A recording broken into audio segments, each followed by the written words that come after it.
As the calendar turns to August, it can only mean one thing. The NFL season is right around the corner.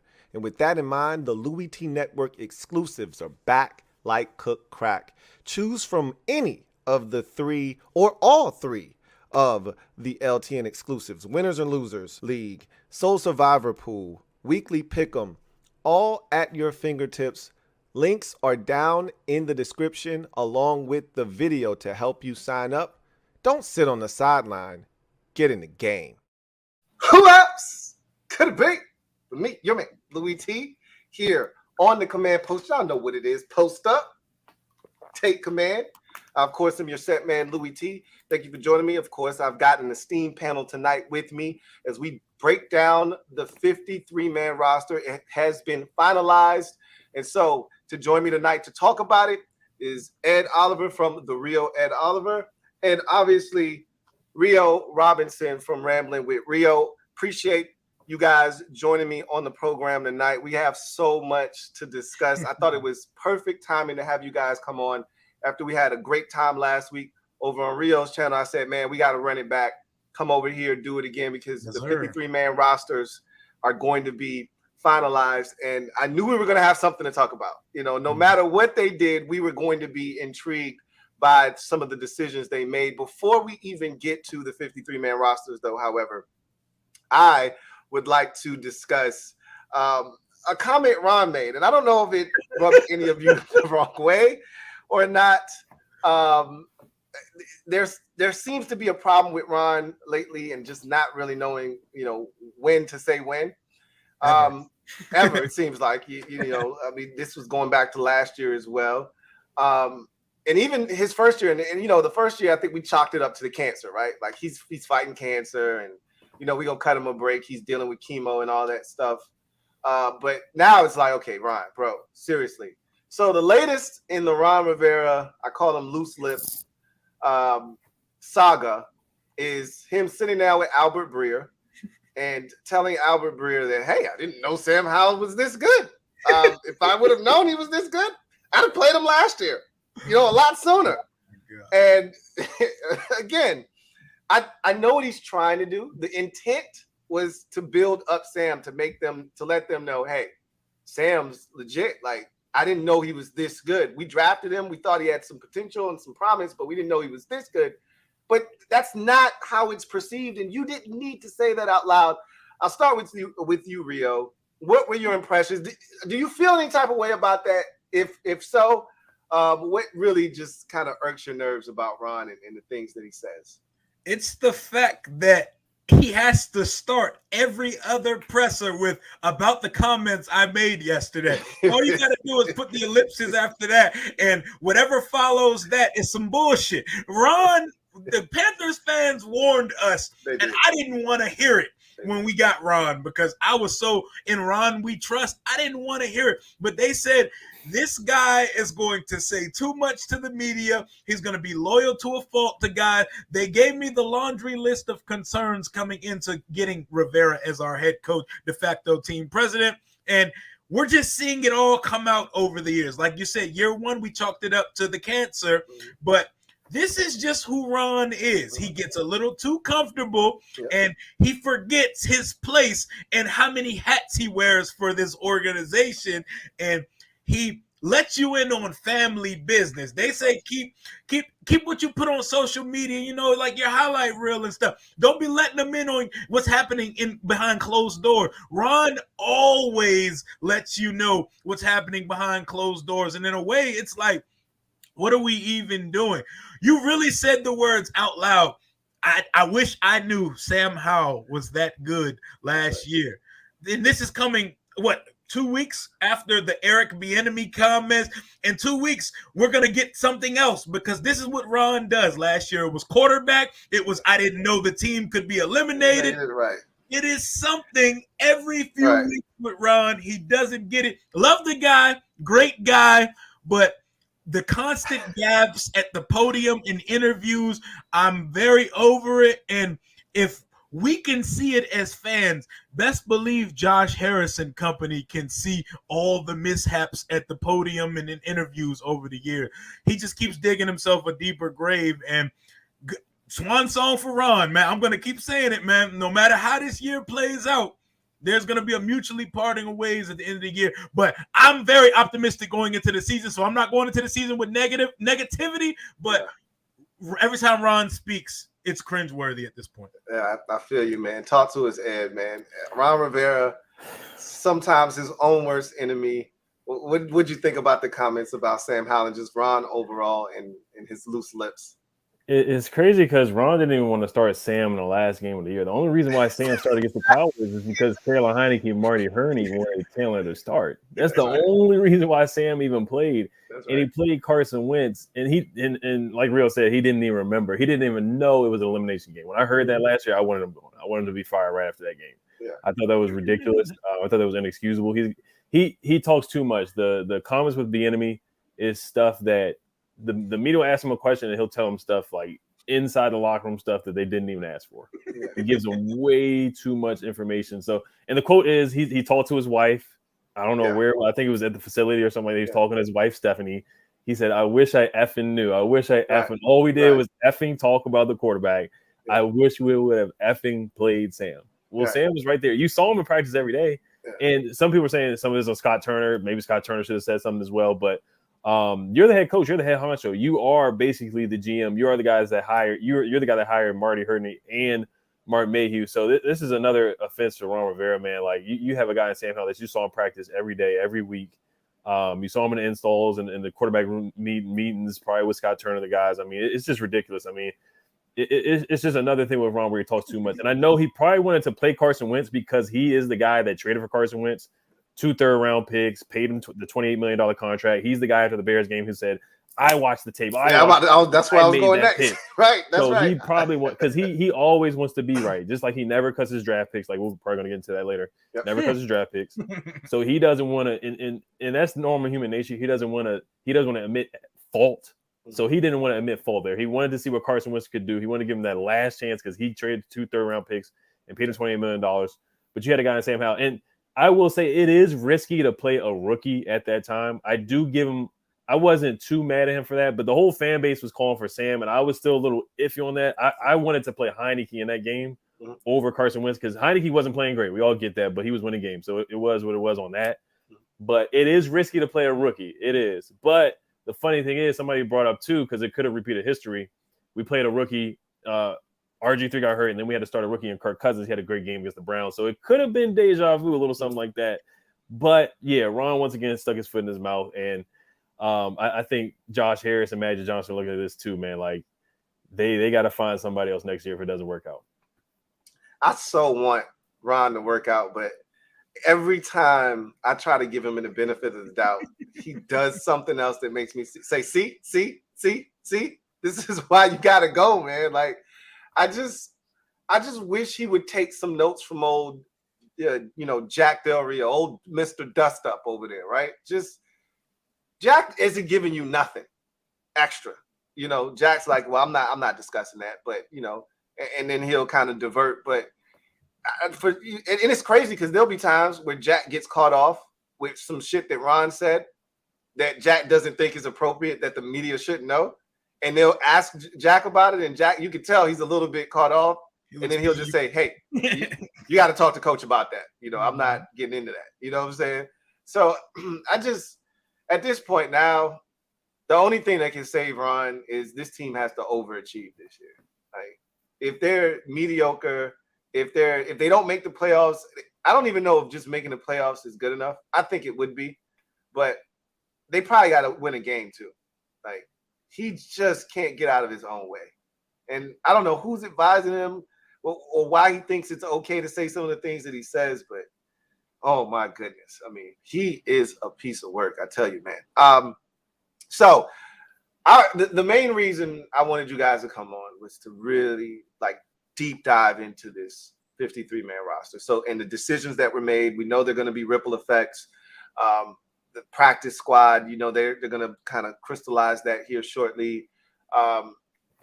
We knew there were going to be some things that we wanted to discuss with the roster, but I think we had a pretty good handle on who they were going to keep. Like, I'm pretty sure you guys made projections on who you thought, was going to make the roster, and you probably only got 3 or 4 guys wrong. right? Like it wasn't that hard because again, that's how we've built this roster up to a point where we feel like we got good football players, and then there's some guys that if we had better options, we could go in a different direction clearly, but our roster is not done yet.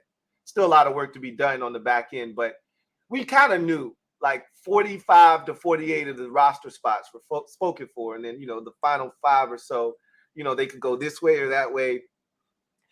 And you said earlier that Ron doesn't like to cut his draft picks. Let's take a look at the final 53-man roster that they ended up settling in on, and we'll take a look at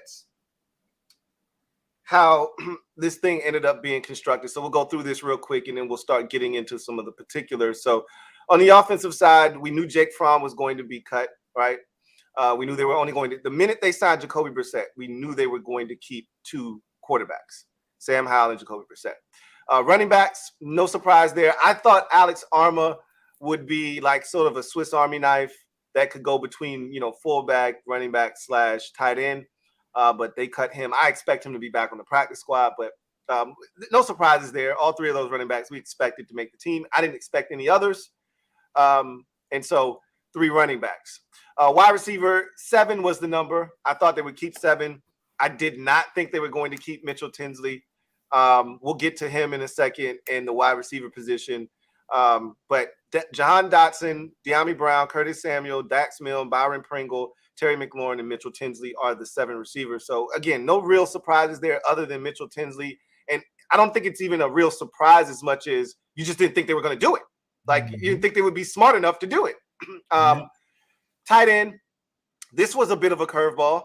And I've got a theory on this, but I want to hear what you guys have to say.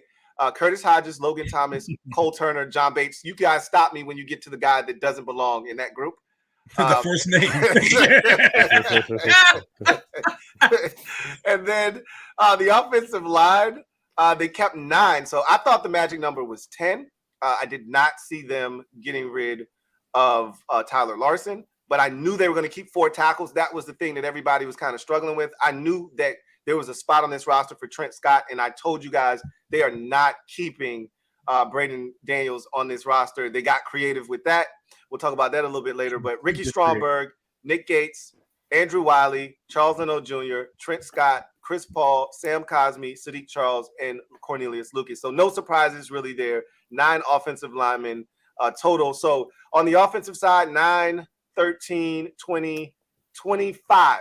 So 25, 25, and 3 is what the breakdown will ultimately be. So now I want to take this opportunity. We've already went through the offense real quick. I want to take an opportunity to ask you guys, and we'll start with Ed. Any surprises for you on the offensive side of the football in terms of who made the roster and who didn't? Yeah, I was pretty upset that Curtis Hodges made the roster, especially after that effort in the Ravens game. I mean, you're 6'8", you can't go up there and get the football, man. Like, he looked like he had no athleticism. Like, he could barely jump over a styrofoam cup. Yeah, you question, could he even dunk at 6'8"? Can he even dunk the ball at 6'8"? Like, I thought that was very disrespectful. I thought his body language was terrible after the play too. Like, he just looked like he didn't care. Yeah. And you got other guys like Jared Patterson. I knew Jared Patterson wasn't going to make the roster, but if you're just going to throw around, I feel like they just gifted him a roster spot. If you're just going to gift guys roster spots, I feel like you give Jared one just because he works hard. But I get that they don't have plans for him. They probably, if they had to pick between Derek Gore and Jared Patterson, they probably would have picked Derek Gore because of Eric Bieniemy, the connection there. But I thought it was pretty disrespectful to put Curtis Hodges on the roster. Other than that, is that telling with Logan? Like, how do they feel about Logan with his injury? Is it a little bit slower than what we think to the point where they need Curtis? Do they need to pick up a tight end on the waiver wire? I know Albert O was available. I think he got picked up by somebody. The Eagles traded for him. They traded for him, yeah, which is just, of course, that's like the most what's the GM's name? Yeah, Howie don't play. Howie Roseman. Most Howie Roseman thing ever to do. He sees a big name out there. He jumps on that as quick as possible. Offensive line, Larson. Probably other than Hodges, I would think. Oh, Mitchell Tinsley. That's second place for me. Because we saw the game and he had a great game, but we just thought it would come down to a numbers game where they would only keep 6. I didn't think they were going to keep 7. I thought they were only going to keep 6. And of course, Dax is the guy for Ron Rivera. He's like the Troy Apke of the team now, where he's not going to release Troy Apke or or he'll find a way for Troy Apke to be on the roster, and Dax Milne is now that guy where he can do no wrong. So Mitchell Tinsley, that was my happy surprise. My disappointing surprise was Curtis Hodges.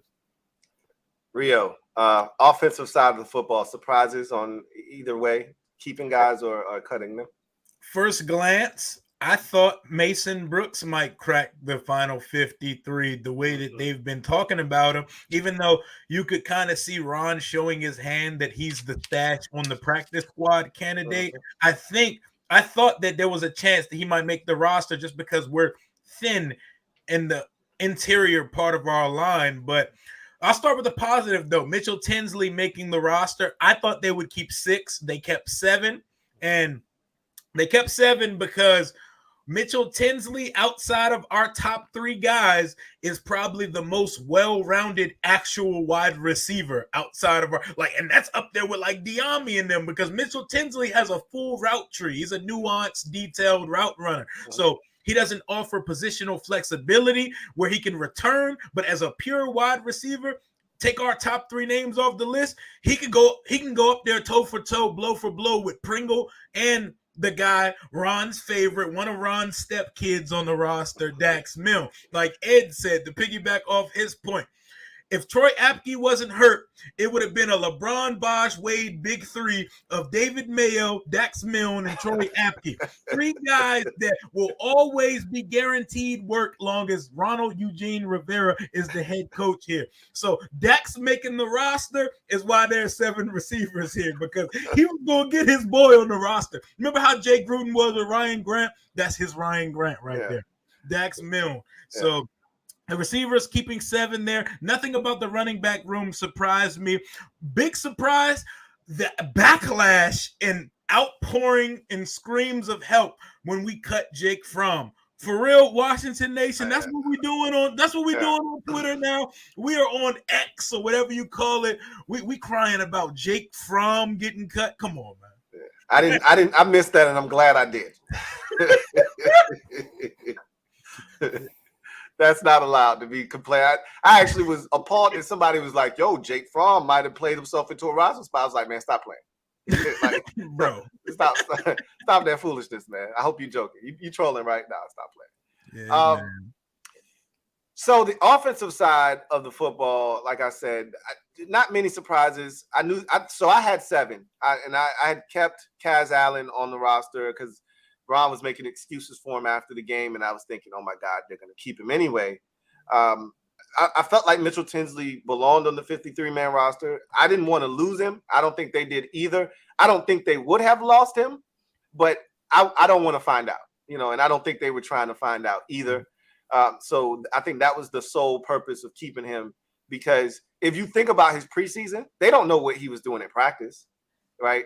And he didn't have but one really good game, and that was the Cincinnati game. And the 2 of his 3 catches were wide open. He didn't do anything special. Mm-hmm. You know what I'm saying? So I always feel like in the preseason, and I watch way too much preseason football, every team has a Mitchell Tinsley on their team. Every team has a receiver who is undrafted or late round draft pick that impresses in camp, but it's a numbers game. You really don't have any space for him, but you're like, man, I don't want to cut this dude. But if you ultimately do cut him, generally, it's like a boomerang. He'll come back, right? I thought that's what they were going to do with Mitchell Tinsley. But I'm glad to see them give him an opportunity because he belongs on the roster. He's one of the best 5 or 6 receivers on this football team. He belonged on the team. As far as cutting Tyler Larson, I'm surprised they did that, honestly. You really didn't need Curtis Hodges on the roster. I know why they did that, though, because Tyler Larson, I always feel like center is one of those positions teams around the league can use the extra center. So you can't be sure you're going to get him back, but I think he's a guy that you probably can get back onto the practice squad.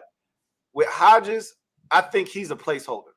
So when you have, this is why they keep talking about it's not, crystallized. It's not over. This is temporary. This 53-man roster. It's fluid. That's the word they kept using. It's fluid, right? They said fluid at least 8 or 9 times. Of course. During the presser today. But in saying that, in order to have a cushion, you got to have one or two dudes that you don't mind cutting if you find somebody out here that you really like. So if they were to keep Tyler Larsen and cut Curtis Hodges, you'd have been in a tough spot because then you would have been looking at Tyler Larsen saying, damn, I don't really want to cut him loose. Because really what you're trying to do is while everybody else making their cuts, you slide Tyler Larsen out there and hope that he just kind of blend in with all the rest of the dudes that got chopped off and you can get them back to your practice squad. But if you have to wait for a little while and then you got to make a tough decision and you got to cut somebody and then you cut that dude and everybody's paying attention at that point, you probably ain't going to get him back. So with Curtis Hodges, ain't nobody sweating you for Curtis Hodges, right? So if you see a dude, a linebacker or somebody out there that you really, really like, cut Curtis Hodges. Ain't nobody coming to get him. Put him right on the practice squad. That bullshit ass excuse they gave us today about, oh man, he really didn't practice all that much last year. He missed. He's pretty much a rookie. I don't give a shit about that. He's pretty much a rookie. Yo, pretty much a rookie. I don't care about that. I ain't give a shit about that with Braden Daniels. I ain't give a damn about that with KJ Henry. I was prepared to cut their ass. Okay. Yep. I don't give a shit that he's got so much potential. That's cool. We can tap into that on the practice squad. Yep. We got to take up a roster spot for that. But I think he won't, when it's all said and done, when they get to next Wednesday and it has to be finalized, I don't think he's going to be on the final 52 roster. So no real big surprises. I think Curtis Hodges was like kind of like eyebrow raising, like, whoa, wait a minute. Curtis Hodges? What? But outside of that, nothing really on the offense. Same with the defense. You get to the defensive side of football, they kept 25 on that side of the football as well. On the defensive line total, they kept 11, 7 edge rushers, which was the big number. And I've told everybody they're not cutting.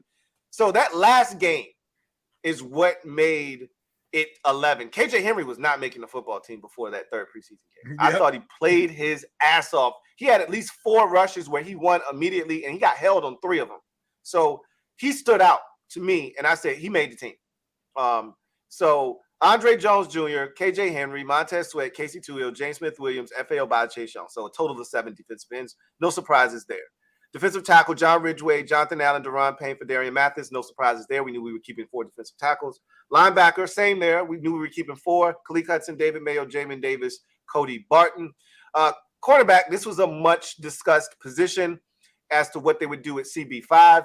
We kind of all knew they were leaning towards Christian Holmes, and nobody really did anything to challenge him for CB5. However, we was like, he ain't really do a whole hell of a lot to hold on to CB5. If you want to like slide a different position onto the team, you could probably trim off some fat there with Christian Holmes. He's such a core special teamer, though. I think they just decided to keep him on the roster. Emmanuel Forbes Jr., Benjamin St. Juste, Kendall Fuller, Christian Holmes, Danny Johnson, 5 corners, 5 safeties for a grand total of 10 defensive backs. Quan Martin, Derek Forrest, Cam Curl, Percy Butler, and Jeremy Reeves round out the defensive side of the football. So, again, no surprises. I think I got all 25 of the guys they kept on this side of the football, with the exception. I know I doubled back and second-guessed myself at the end and took Christian Holmes out, but my initial 53-man roster had Christian Holmes and as the 5th DB or 5th corner and 10th DB overall. Tressway, Joey Sly, Cam Cheeseman, of course, make up the 3 specialists to round out the roster at 53. Any surprises for you guys on the defensive side? I'll start with you, Rio, on the defensive side. Surprises, cuts, keeps. Any surprises for you? That's a lot of defensive ends. What is that? 7 defensive ends. I wouldn't say there's really any surprises here, but it just, off first glance, it just looks like a lot of cooks in the kitchen for the defensive end room. But I mean, they wanted to keep both guys they drafted on top of the depth that we already have. And sneaky topic of the offseason is Chase going to end up missing time to start the year. So keeping guys like Andre Jones and KJ Henry, both of your draft picks, that's going to be important because they may have to play sooner than we expected them to play. So there's not really any surprises to me on the defensive side of the ball. Quan Martin, I'm going to just list him as DB. I don't really think he's pegged in or locked in at corner or safety.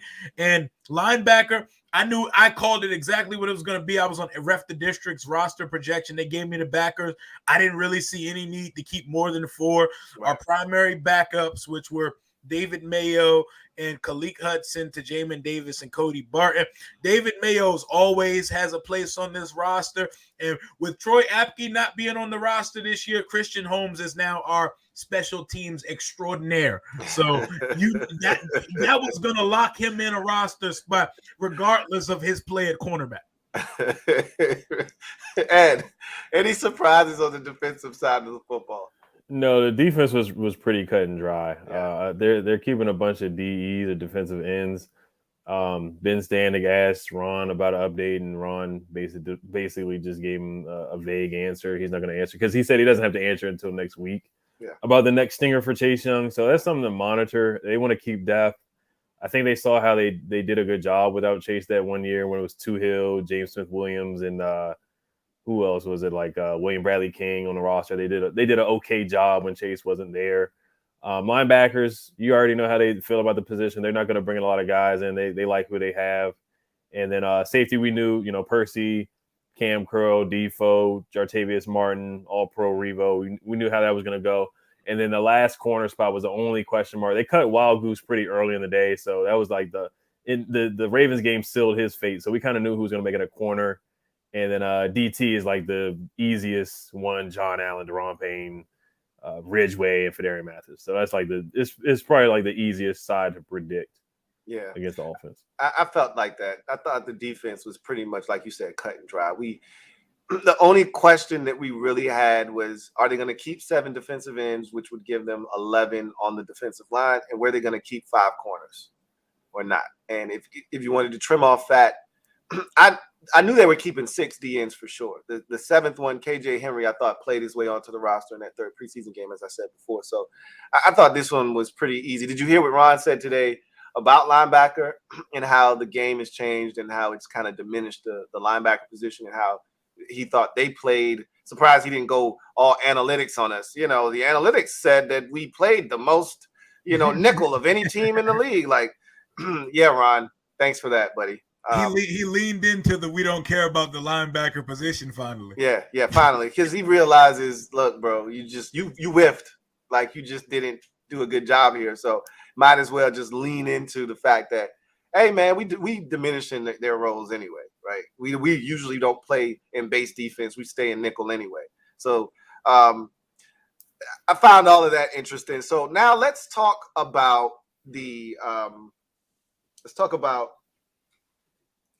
what we think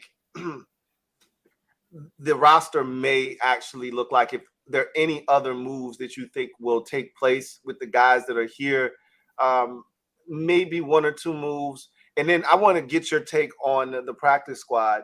Some of the guys that were cut. I made a list the other day of who I thought would make the practice squad, but after seeing some of the waves of cuts and how it went down, not sure if some of these guys are going to be back or not, the way they cut them. So I'll ask you this question first, because you guys are kind of plugged in and you're paying attention to what's going on around the league.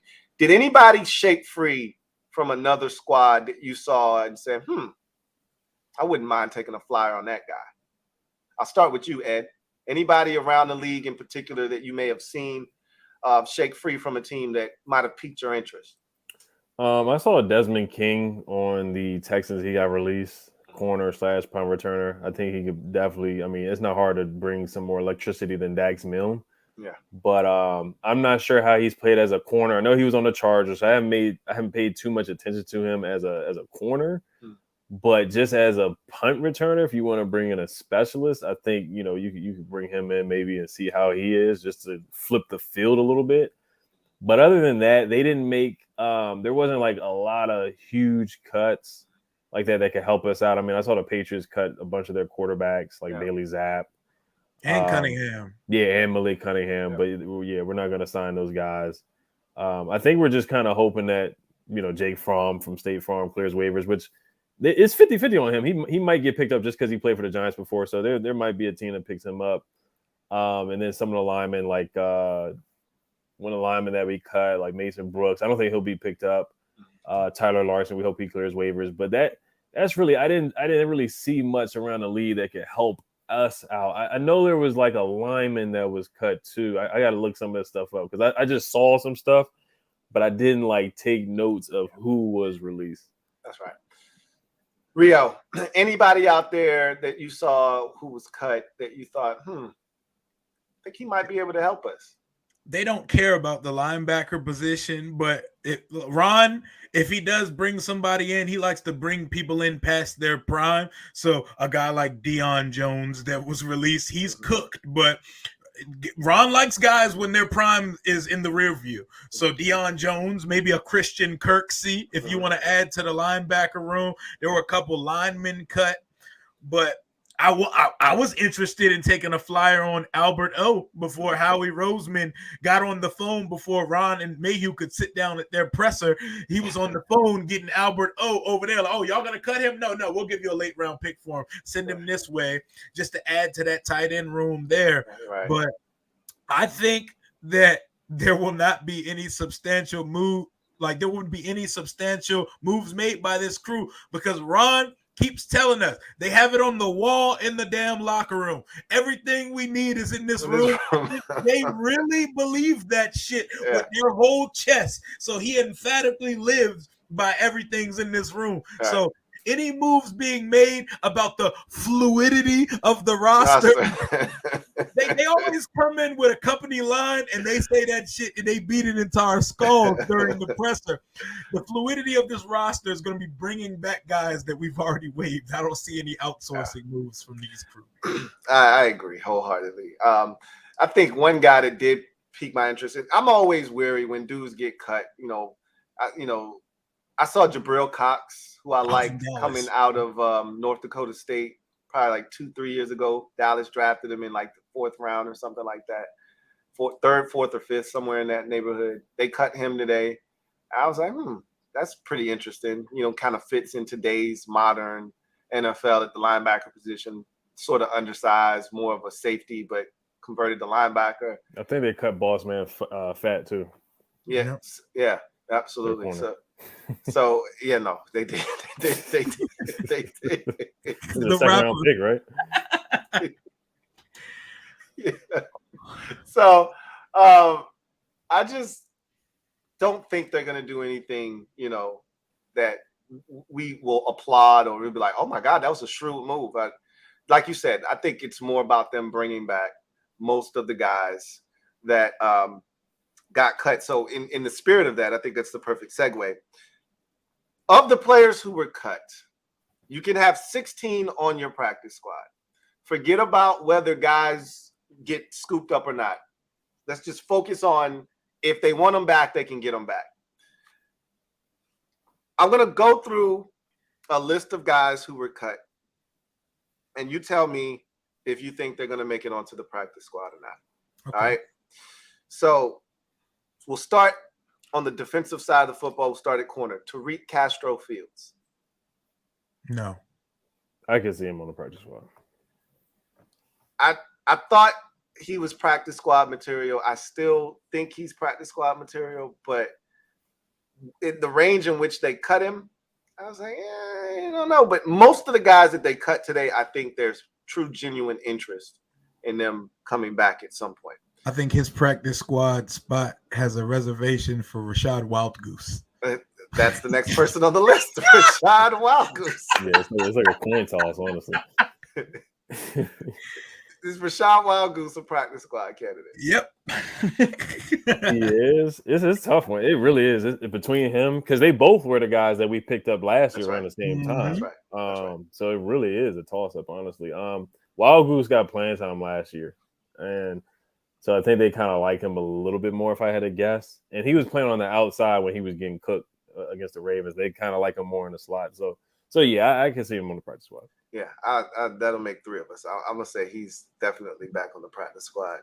This is an interesting one because after looking at the situation, I think they might be done with him at this point. William Bradley King. I don't think he's going to be on the practice squad. I don't think so. If not him, then I'm trying to think what defensive end they're gonna. I guess Josh Pryor from the guy from Bowie State. They probably wouldn't put him on there, but I think they may have seen enough, man. I don't know. Yeah. Only reason I would say yes because I don't know who else, what other DE they're putting on there. And I don't know if they're putting any. They have 7 on the roster, right? Yeah. They might just skip over the edge rushing position altogether. Yep. With 7 dudes on the roster, you're pretty much set. Like you got plenty of guys to rotate in and out, guys that will just play special teams and nothing else. And in a pinch, if you need to put somebody in the game, I think they may just forego this. I think they might be done with him too. That's an interesting one, though. We'll keep an eye on him. Benning Patoa-Ia. I think he popped sometimes, man. I can see him. I'm saying yeah to everybody, but yeah, I can see him on there because he made a big play against the Ravens too, where he had like a pass rush on the interception to I think it was the Browns game, the interception that Percy Butler got. He got pressure on I think it was Dobbs or one of those quarterbacks. Yeah, I can see a practice squad spot for him. Yep, I can see it. Yeah, that's my guy. I got to get his name right. It's Benning Patoa-Ia. I like that dude a lot. He's undersized, but man, is he quick? And you get 110% out of him on every single snap. I think he's a practice squad guy. Nolan Laufenberg. Nah. Yeah, I'm gonna say no. Nah. Yeah, it's my first no. Yeah. No. I don't think he is either. This is a good one. Because I was shocked at when he got cut. Milo Eifler. Oh, he got cut off the early. Mm-hmm. He got cut off the early. He got hit off the rip on Monday. So I was like, wait a minute. Where's your buddy? Where's Dijon? Where's Scooter? And he was like, nah, man, I left him back at the facility. So Milo Eifler. I'm gonna say no. I'm gonna say no too, because they may not even put a backer on the practice squad because they don't care about this position, man. They'll just rock with the 4 we got and call John Bostic if it goes bad. Nah. I can't let that rock. Dijon Harris, Scooter Harris. What about him? Sure. Come on to practice. You know, someone has to represent the linebacker room in the practice squad. Dijon Harris, come on down, man. He can be on the practice squad. He has a little bit more. I don't know. He none of them are special, but he pops more to me than Milo Eifler does. Yeah, I was gonna say the Raging Cajun, Farrod Gardner, is the guy that gets on the practice squad. Did they cut him on Monday, or did they? I thought they cut him on Monday. Yeah, they cut him Monday. Yeah. That's a rough one. I think Dijon is on the practice squad. I think he's gonna be back on the practice squad. I think they like him, and they didn't cut him until today. So we'll see. How about Jace Whitaker? I thought he played well in that last game, so I'm gonna say yeah. He made some big plays in the second half. Ed putting everybody on the practice squad. I know. Yeah, you only have 16. 16, right? Yeah, I got like 20 already. What about you, Rio? Nah, I don't see the need. Yeah. Oh no. I'm thinking about Whiteside. My fault. No, Whitaker was he wasn't good. So yeah, no to Whitaker. Yeah. No, Jason Whitaker was the one that played good in the third game. You got the right one. He was the dude that had the pick and then and then he had the pass breakup as well. But yeah, I don't see him being on the practice squad either. Terrell Burgess. Safety Terrell Burgess. Nope. Special teams, maybe, because he when the Palladay or the other backup punter who got cut, he made a nice punt. I don't know if that's enough though, because he like filled the punt in the 5 or whatever. Yeah. That's the Ravens game when he got down at like the 2-yard line. Yeah. I don't know if it's enough, but yeah, I'd probably say no. Yeah, and he had on Gibson's number too, so guys like that they usually don't. Yeah, the duplicate guys never really pan out, right? I would say he's gonna be on the practice squad, man. I like Terrell Burgess. Thought he played well this preseason, and like you said, Eddie made a play on special teams, not the duplicate dudes. The duplicate number guy. Oh no! All right, this is an easy one. Mason Brooks. I think we all agree. That's a practice squad candidate. He'll probably see the active roster at some point this season. Would not be shocked if that's the case. Braden Daniels ended up on IR. Was that mysterious to any of you? Rotator cuff? Yes. Yeah. Those Phantom. There was no 110%. rotator cuff. He's probably bowling right now. He doesn't have a rotator cuff injury. Hey. My boy said he got a broken spirit and they put him on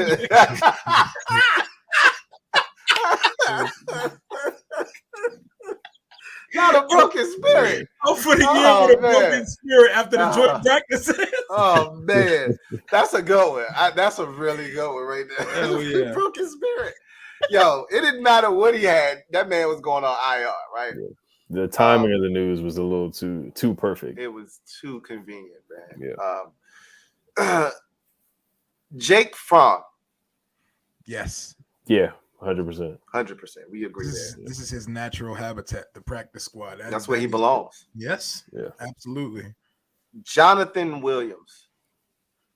Is he on IR? Because they said he had like a he got on IR too, right? They put him on IR? Okay. They IR Jonathan Williams. Yeah. Okay. How about Gore? Oh yeah, Bieniemy, I like him a lot. He likes him a lot. He brought him here for a reason. So are they going to bring back two? Because I definitely see Patterson possibly being back on the. You know what? Gore is definitely practice squad. Yeah, Give me Gore. Give me Gore on the practice. I think they cut Jared Patterson. He was like the first round. Like when I say first, like the first 5 names out, he was on that list on Monday. Yeah, I think they're done with him at this point. I think they've seen enough of him, and I hope he latches on some way because I think he can play in this league. A good guy. I like him. Alex Kingblue. No. Yeah, I'm gonna say no. I think he was on there last year though, but I'm gonna say no. I say yeah, especially with Braden Daniels being on IR. Yeah, he would be the only tackle on the practice squad. They like him a lot at right tackle. He played pretty much the whole preseason at right tackle. I think he's on the practice squad. Here's an interesting name. Brandon Dillon, tight end Brandon Dillon. I like him, man. I like him out because he's like he played like D2 or something like that. Mm-hmm. He had a good preseason with the Vikings too. So and he caught a touchdown the last game. Like he's better than Curtis Hodges, honestly. He is better than Curtis Hodges, bro. He's better than Curtis Hodges. I was shocked because Ron talked about after the 3rd preseason game about the young tight end stepping up. So I just thought he was talking about Brandon Dillon. He had a great tackle on special teams. He had a touchdown catch. He had about 3 catches in the game overall. He looked good. I was like, oh, he must be talking about Brandon Dillon. I thought he played well too. Like not well enough to be on the roster though. Like, now we wasn't even looking at him as a practice squad dude. Now you're like, there's a practice squad spot for him. I didn't think he was talking about Curtis Hodges too. Brandon Dillon, practice squad for y'all? Yeah. They're saying in the chat he's on IR. Is Brandon Dillon on IR? Is he on IR too? Because they like him a lot. So it would make sense if they say, yeah, nah, we're not letting you hit the streets, bro. These are some phantom IRs they pulling out the pocket for a rainy day. Yeah, I would not be shocked if they said, oh, yeah, we've seen enough from you. You caught a touchdown. You made a tackle on special teams. We want you back here next year. So I wouldn't be shocked if they threw him on IR. Alex Armour. Yep. Yeah. I thought he was gonna be the roster, honestly. I thought he was gonna be on the roster too, because they actually seem like they have a role for him now here with EB's offense. So yes, I definitely see it, and I could see him getting activated at some point. I thought he was making the team too. Yeah, so that was one of the ones I definitely got wrong. Thought he would be like a Swiss Army knife for them. You could, double as a 4th running back and a 4th tight end. Probably still will be. He's probably part of that fluidity they spoke of. Yeah, absolutely. If they don't get anybody out there that they like, which to your point earlier, Rio, they're probably not really going to be doing too much homework on the dudes that got cut.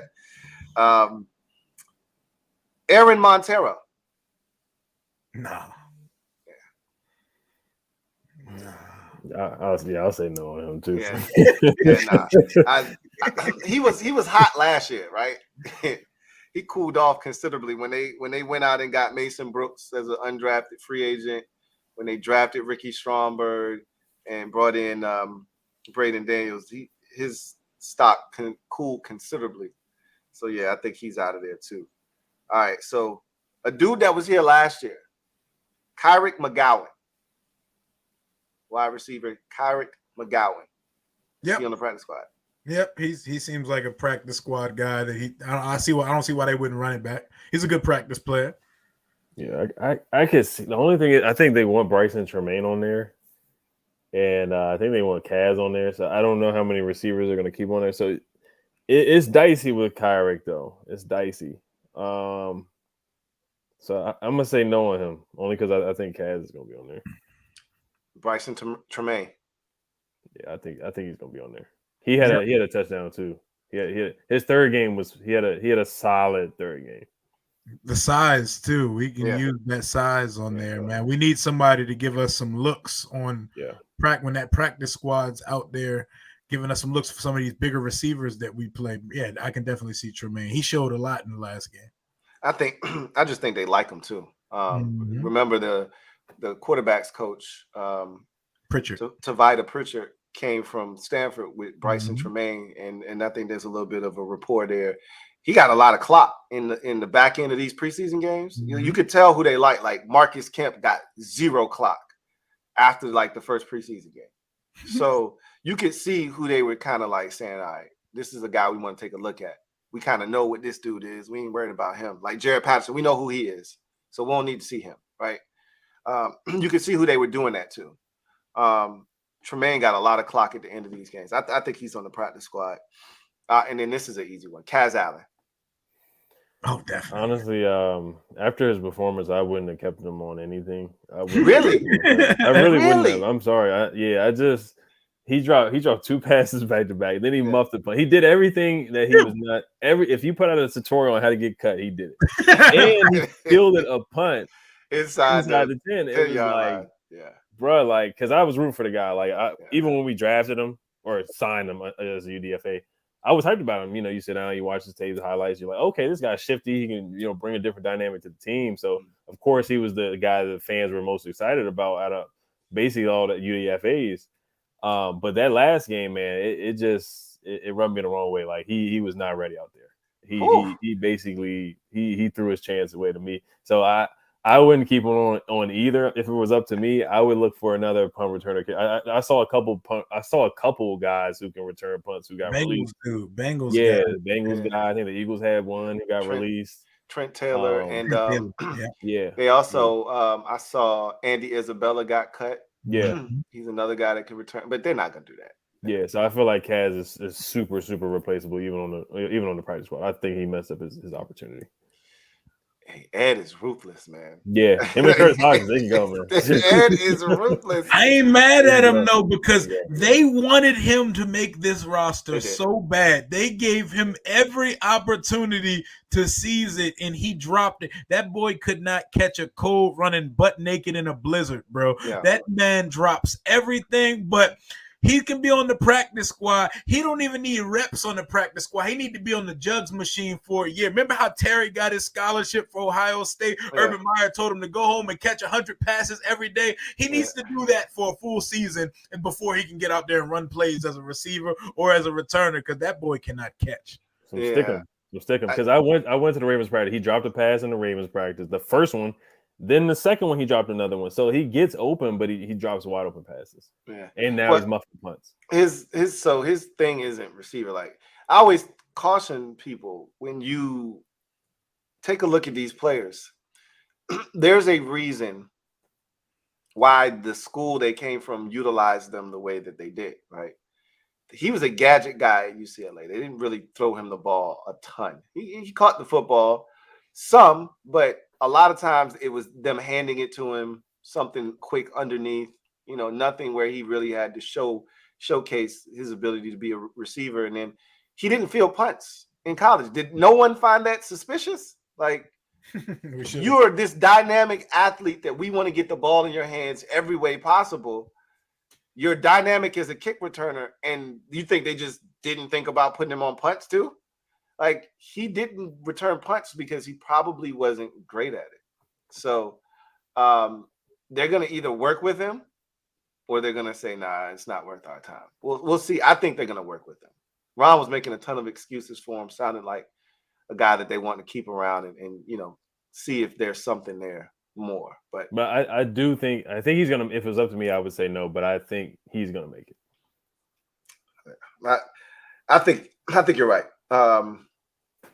And we'll see what happens. Let's get to the comment section. Jason Fios, stand up. We in the building. Y'all know what it is, Mob. Appreciate you for being a member for 18 months. My guy Jason writes, what up, guys? Keep up the great work. We appreciate you, Jay. Appreciate you, man. My guy. Jason Fios, thank you for the super chat. Greatly appreciate you, my guy Jason writes. My only two concerns are they kept Hodges over Alex Armour and Tuhill. Not a fan. Do you think he is clogging space for the two young pups? So I throw that question to you guys. Do you think Casey Tuhill is taking away in the NBA when a veteran is in the way of a young boy getting minutes? They get rid of the veteran, right? Mm-hmm. Is Casey Tuhill eating up precious snaps for some young boys behind him? I'll let you start with that, Ed. I would say I think Ron and Jack like Tuhill a lot. I think they like the way he played when Chase wasn't there in 2021 when they went on that streak for about 4 games. They beat like the Raiders, Tampa Bay with Tom Brady. I think they really loved the way he played and played within their scheme and within their system and played together as a unit. And Tuhill's one of those guys. Eagles game hitting the gritty, that doesn't matter, but I think they just like the way that he's a veteran that they can count on. But if you wanted to cut Tuhill, I wasn't mad at it. You just want to let Andre Jones play and KJ Henry play. Sure, I'm fine with that. But thinking in their minds, I think they really like what they saw from him last year and that year before when they needed guys to step up for Chase. Yeah, he wasn't get a bunch of sacks or nothing like that, but he would get pressures, eat up space, play within the game, stunts, twists, whatever they asked him to do. They knew they were going to get that from Tuhill and James Smith-Williams, guys like that. Rio. Tuhill is a good depth guy. I don't think he's blocking minutes from the young boys. If it's meant to be for Andre Jones or KJ Henry to see the field, they will earn those minutes, and Casey Tuhill will not deter either of them from getting on the field. He's a really good expensive Band-Aid. He's like having a really good second or third string quarterback. Like, you don't want to have to play Casey Tuhill, but if you have to, he's going to hold it down for you. Him and Obata, the depth we have at defensive end, they're all guys that I like. They're all solid. Nothing special about any of them, but they're guys that they're going to get the job done. They're going to do enough outside of Allen and Payne to hold it down and hold down the fort if Chase or Sweat have to miss time. Knock on wood, I don't need them missing any time. Hodges, I don't know why the hell he's on the roster. That big, fleet-footed, uncoordinated, no-catching Bama should not be on the final roster. I don't know what they see in him other than size, and it made me want to immediately turn off the presser when they said, we're going to treat him like a rookie. That's not how this works, Ron. That's not how any of this works. That's not how this works. That's not how any of this works. Rookie, man. What are you talking about?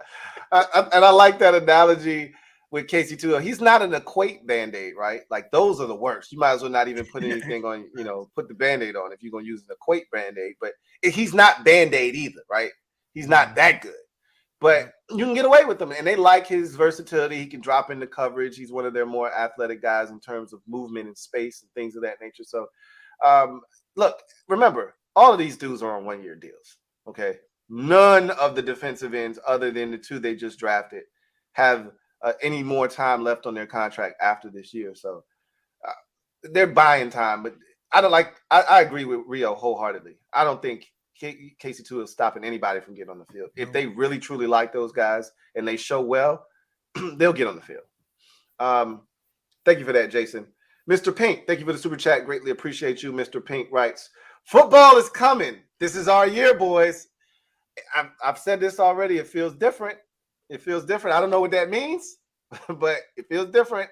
A lot feels different, from getting the team back to finding a quarterback, having a competent offensive coordinator. Feels different. We'll see what happens, but I'm definitely optimistic. That is for sure. CJ Shoots Photo. Thank you for the super chat. Greatly appreciate you. Thank you for being a member of the MOBB, who writes, might be the most promising roster in the last 20 years. In your time of being fans, your fandom, is this one of the most talented? I won't say the most. If you want to make that claim, you can. Is this one of the most talented rosters that you've seen Washington have? Rio, start with you. Yes, this is definitely one of the best collections of like young talent and young core prospects this team has had since the Snyder era, since the last 25 years. This is one of the best, most well-rounded and with depth collections of talent that we've seen here as fans. And that's why I'm excited. Not to mention, this quarterback may be the one that puts us over the top, because if the defense is finally reaches elite status, because in some places they were last year, but it was a little deceiving. Stats can lie to you at times. But if they reach elite status on top of the quarterback looking the part and being as adequate as we think he can be, yes, this is the best Washington team on paper that we've put together in quite some time. We're probably going back to Joe Gibbs 2.0 Washington, because I don't think we had some good rosters and some good pieces here and there with Gruden as the coach and at other time when Mike Shanahan, but I don't think the roster was ever close to what it is right now. Ed, speak to it. Yeah, I mean, you look at the receiver core. It's not Terry and Dontrell Inman and Isaiah Wright and Steven Sims and I can't even name some of the guys we had lined up across Terry McLaurin. We were just begging for somebody to step up as wide receiver number 2. Cam Sims, who was released today from the Raiders, we had to beg him to or use him as our wide receiver number 2. So I think you look across the board on the offense. You have so many weapons. Gibson is a dangerous weapon. Curtis Samuel is a dangerous weapon where you use him as a wide receiver and a running back. B-Rob, healthy, not coming back from being shot. He played really well last year, so he has a full healthy offseason. Sam Howell, the potential that he has, he looked good. Jahan Dotson looks like he can get 1,000-yard receiving yard season. Terry McLaurin's a top 10 wide receiver. Cole Turner has a lot of potential. So, I mean, you have so much talent at the wide receiver, but and the skill positions are really good. We just haven't had – this is our best skill position under the Rivera era. Probably the best receiving core since Deshaun Pierre and D-Jax for sure. Yeah. And Crowder, who was cut today too. He got cut today too by the Giants. So much talent on this offensive roster. So many mouths to feed. Even De'Ami Brown looks like he can give you something this year. De'Ami looked like a different dude this year. Yeah, the confidence. He has a quarterback that can get him the football consistently. His boy. Yeah, Sam Howell was force feeding him the football in preseason, so he looked good. And on the defensive side of the ball, man, you got an all-pro in John Allen, a potential all-pro in Deron Payne, Chase Young. If he reaches his potential, even half of his potential, you see how talented he can be. Defensive Rookie of the Year, Montez Sweat, if he can finish, he's a 10-sack guy. Cam Curl, if he can get some picks and force some turnovers, the national media will wake up on him. Defoe, the national media will wake up on him if he keeps being consistent. Forbes is a guy that has a lot of potential. Quan Martin has a little ways to go.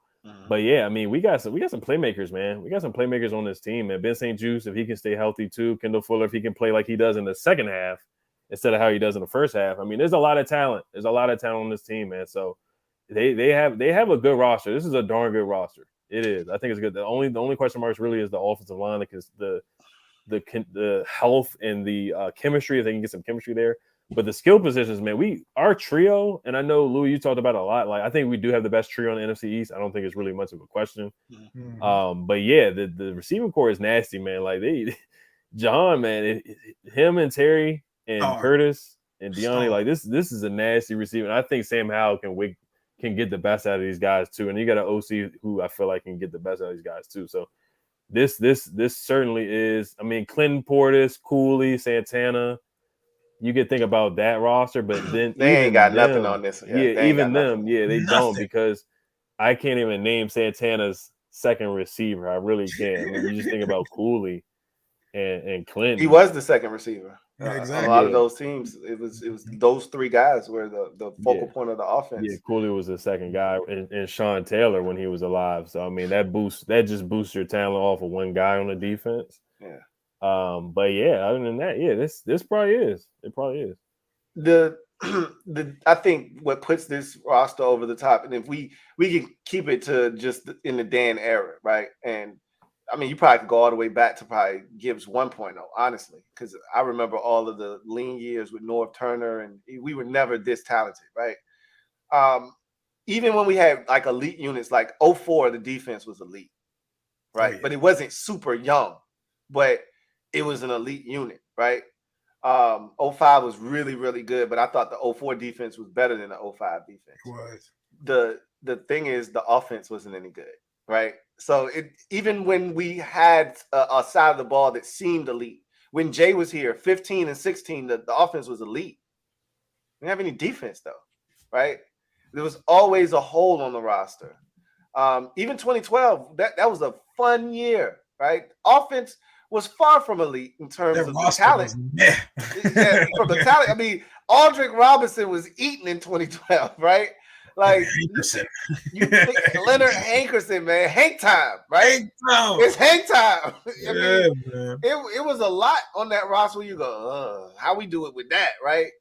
But we made it work. I mean, what was my man? Morgan. Joshua Morgan. Like that's what we was out here eating with in 2012. He back in the mix in the alumni now. He was hanging out. Oh yeah, I seen him. He got a jacket. He got him a jacket, got him a button up. I said, hey, what's up, Josh? He's like, yeah, man, the Mathis finest. I think he's one of them dudes that's local, so it made a ton of sense for him to come Robert back was sick. He got a Letterman before.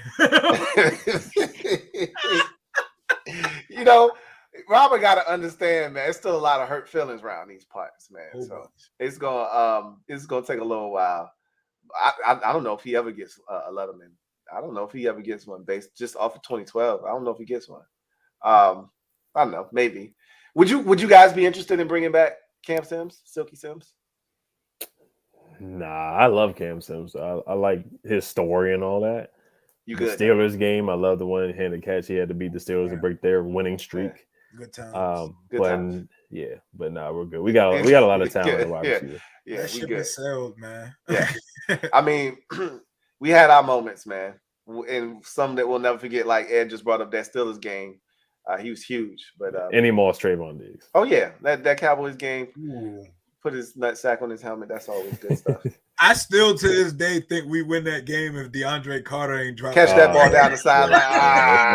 That's why we ain't bring him back. I'm about to say, I think he got cut that day. I think that was the day they decided not to bring him back and just not let us, not renew his contract rather than not cut him. But I thought that was the day they said, "Nah, we good." I'm like, you forgot he was nasty on special teams. They was like, I don't care. And he got like 5 touchdowns that year. 4 or 5 touchdowns. If we didn't have him, we would have been in trouble. Remember, we were so banged up. Yeah. He stepped up for us. Trevor Patch, thank you for the super chat.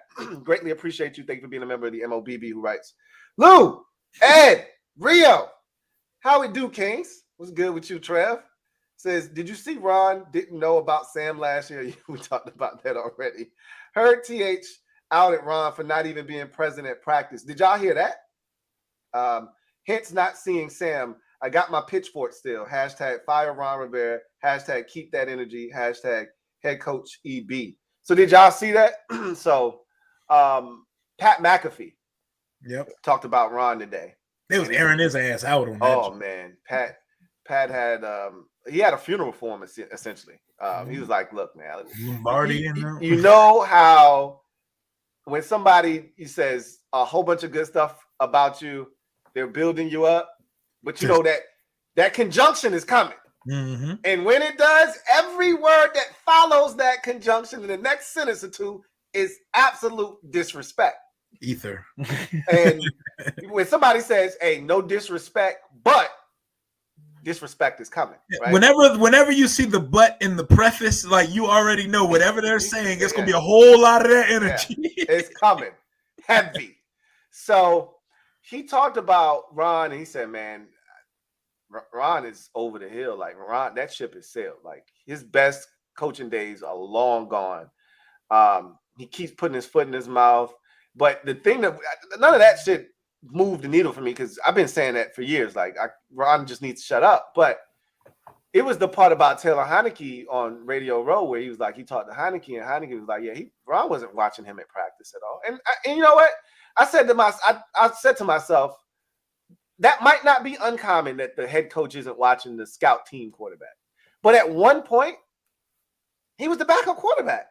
And your When starter Carson and Wentz, the backup weren't that good. Like right, and Carson Wentz got injured. Sam Howell was one play away from getting in the game.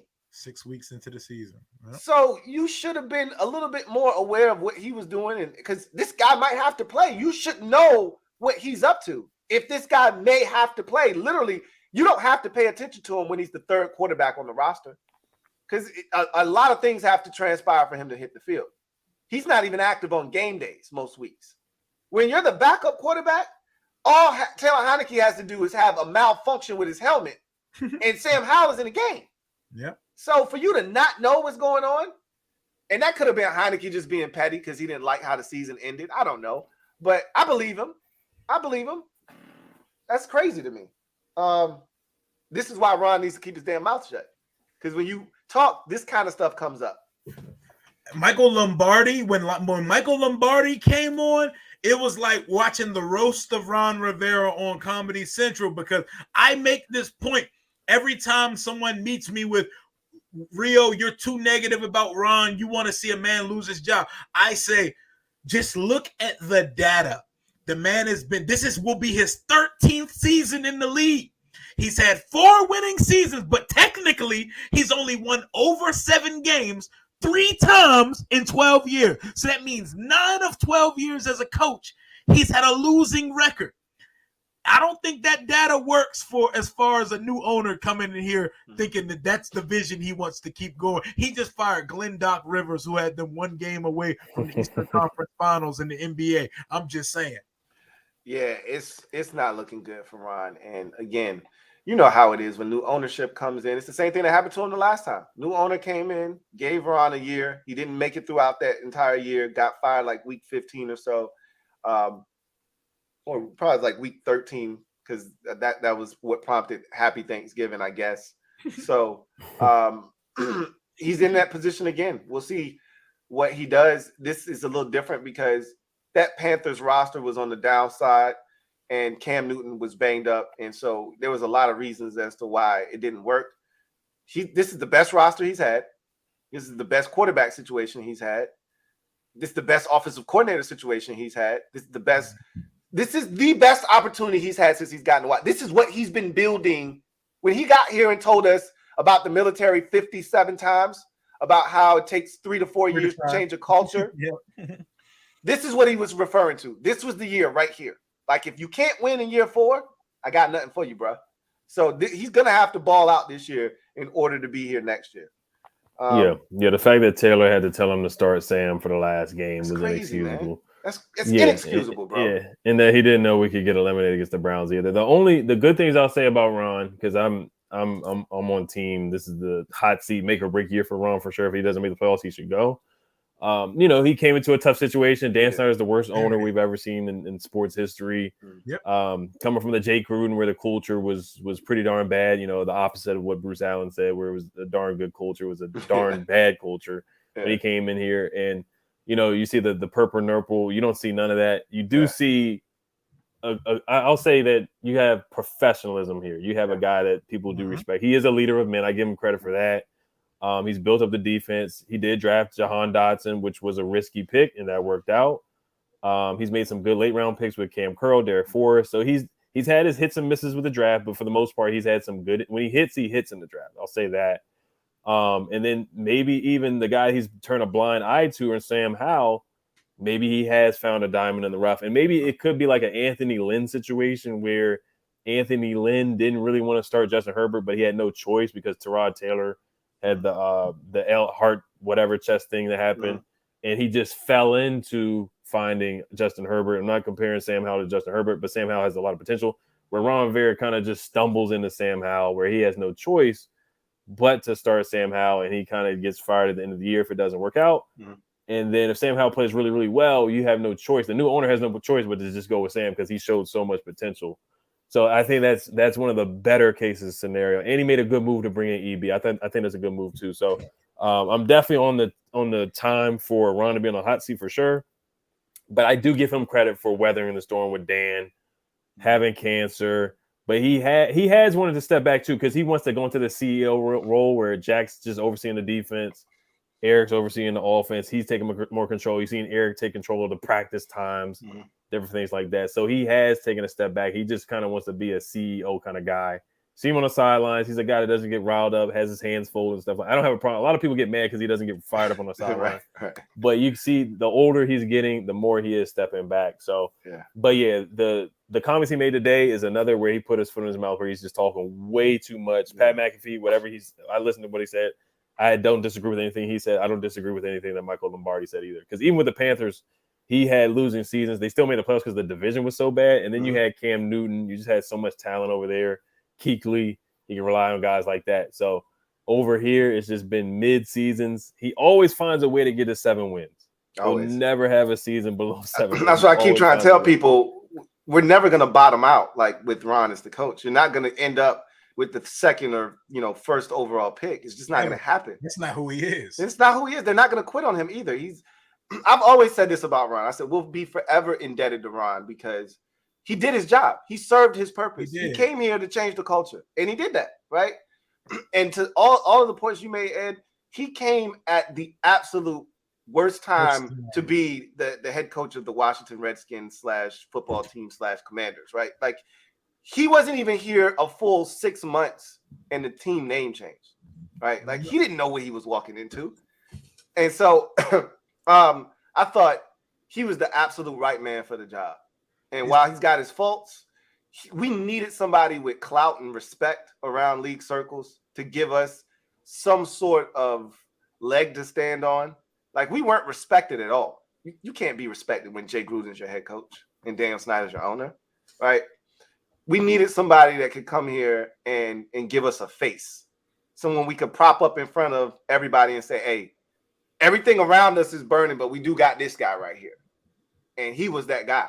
So, because he's a really likable dude. Like Rio said earlier, we really like Ron. That's been our MO, though. That's our problem. We always got a really likable coach that just isn't really great at being a head coach. He's like same shit with Jay. He's a perfect fixer-up. Ron is the rebound girl you see before you find your wife. Ron is the one that comes after a bad breakup, get you right, build your confidence back up, get your head right, you get structure, but there's enough about her that you don't see a forever home with her. But she gonna get you on the right path in life. And when her job is done, you're gonna thank her for her endeavors and you're gonna move on. And that's exactly where we at with Ron. Like, bro, I really appreciate all you've done. Like, it's not you, it's me. That's what you tell him at the end, right? But it's really you, though. But at the end of the day, we appreciate your service. Treat him like he's a member of the military, man. I always say that. We appreciate your service. Facts. So, CJ Shoots Photo, thank you for being a member of the MOBB. You know what it is. Being a member for 24 months, 2 years. My guy, CJ Shoots Photo, writes, definitely want a 10-plus win season so Ron stays HTTR. I honestly... my whole sentiment is I just want to win. I know in my heart of hearts, Ron isn't the right man for the job in terms of long term, but I just want to win. I don't really give a shit about all of that extra stuff. I just want to win. My vision is so tunnel that I can lose sight of the big picture sometimes. At this point, I just want to win though, bro. So if it means Ron is back next year, so be it. I can deal with him for another year. I just want to win, bro. I want to see where it goes. Video channel. Thank you for the super chat. Greatly appreciate you. Thank you for being a member of the MOBB, who writes, Eric Bieniemy just lit a cigar, poured up some Henny White, and got that new Ron release playing on repeat.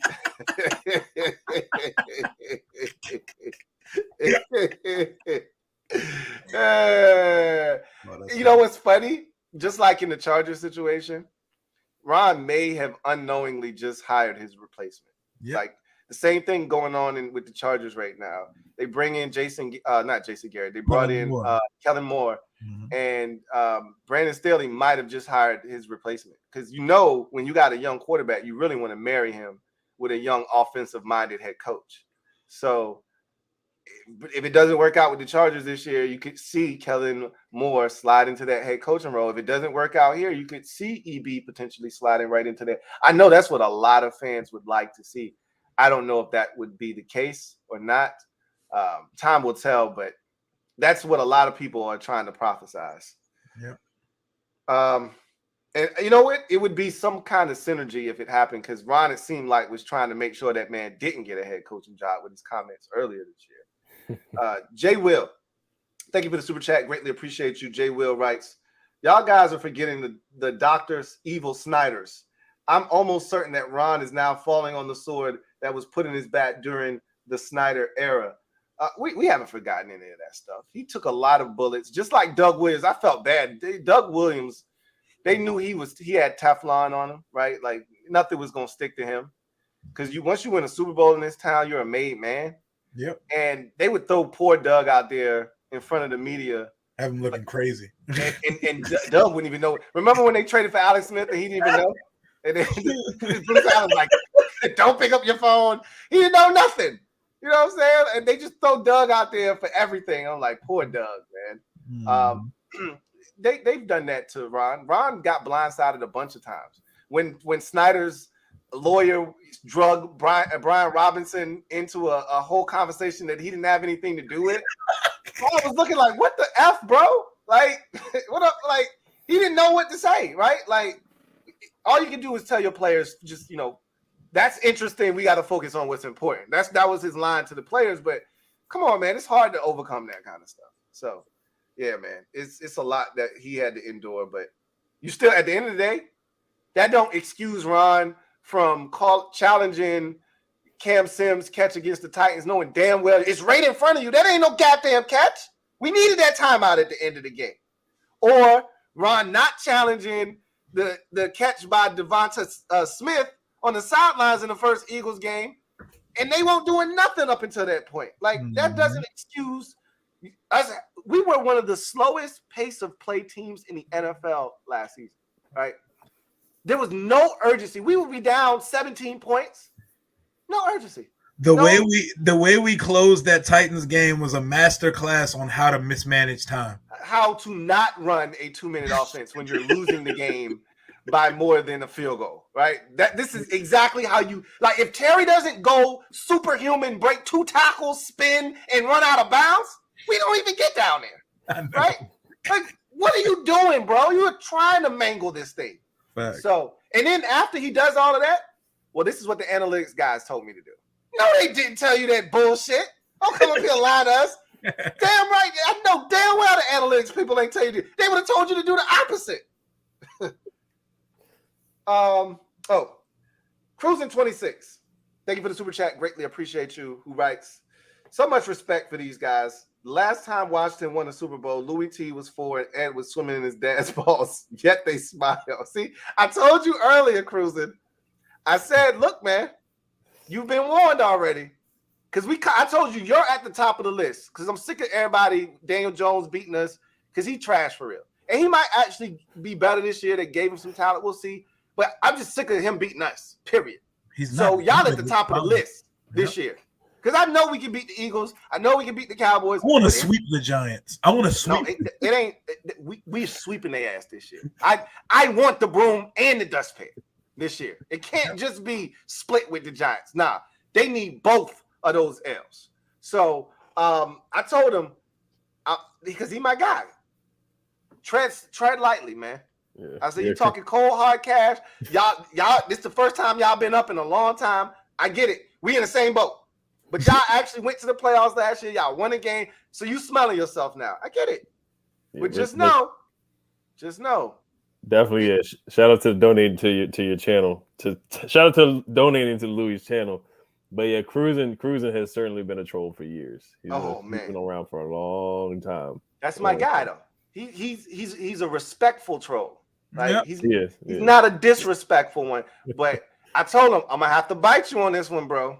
I'm just letting you know he talking cold hard cash this year. He because they up right now. I said, all right, don't worry.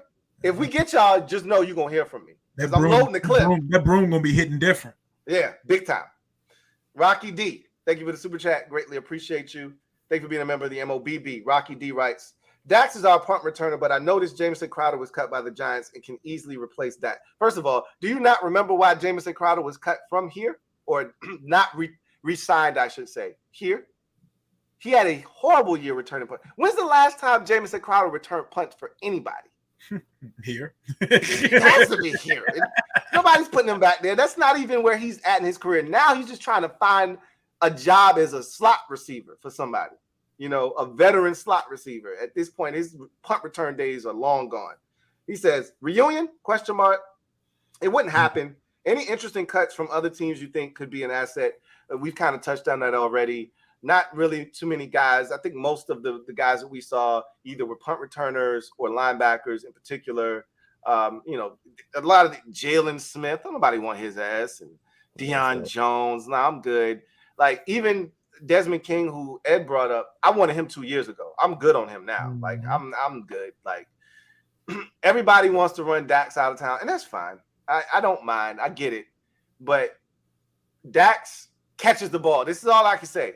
Dax catches the damn ball. And that's all in past years, when our offense was trifling, that wasn't good enough.